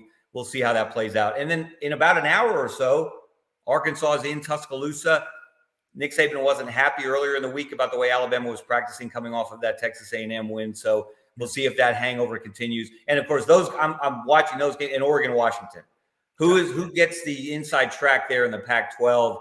And then in the Heisman race, Michael Penix and the Bo Nix at quarterback. They both have unbelievable seasons. Yeah. A lot of Auburn fans cheering for Bo Nix, of course. So that'll be fun to see. And you can follow, again, my work, keeping up with all of this, commenting on all of this at The Lead, Birmingham Lead, LEDE.com. Get my weekly column, which is now on Mondays. We moved it from Sundays to Mondays. And my weekly newsletter, Scarbo Knows. You can get that at al.com/sports, or just follow me on Twitter at Kevin Scarbinsky. You get links to all my stuff. And Kevin, I'm looking forward to having you on with basketball coming up too, because you're the only sports writer in Alabama history to be inducted into the Basketball Writers Hall of Fame. That happened last year in April in Houston, the weekend of the Final Four. And, we've got SEC Basketball Media Days, Rob, this week in Birmingham. I'll be covering that for the SEC on Wednesday and Thursday. We've got the men's team, coaches and players on Wednesday, the women's players and coaches. Looking forward to talking to Kim Mulkey and Angel Reese after their national championship at LSU. Yeah, and that'll be at the Bohemian Hotel there in Mountain Brook. Grand Bohemian in Mountain Brook, yes. Boy, that right by the Char Bar. Man, that's beautiful, absolutely gorgeous, and absolutely is. Hey, and I like what Butch Thompson says.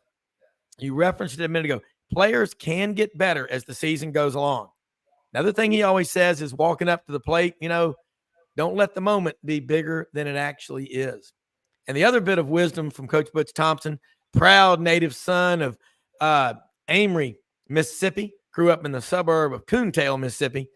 And he says, and I love this, we don't fail in life because we aim too high and connect. We often fail because we aim too low and we hit. Think about that. Raise that bar every day. Most often we see the face of Christ and the least among us. We live in the greatest country in the history of the world. Kevin, Buddy, Doug, John, James Crocker, Mark Hamm in the first hour, all of you. Thanks so much for making this show what it is. To all of our listeners and our viewers, we appreciate you more than you know. Go out and do kind things for people. Get involved and listen to what our guests say. Subscribe to them, support them. We are a We the People show, a populist show, sidelines, over 300 shows a year. So until then, we are out of here. Go watch football with your family, rake a few leaves, eat some gumbo. It's going to be a great day. We're out of here.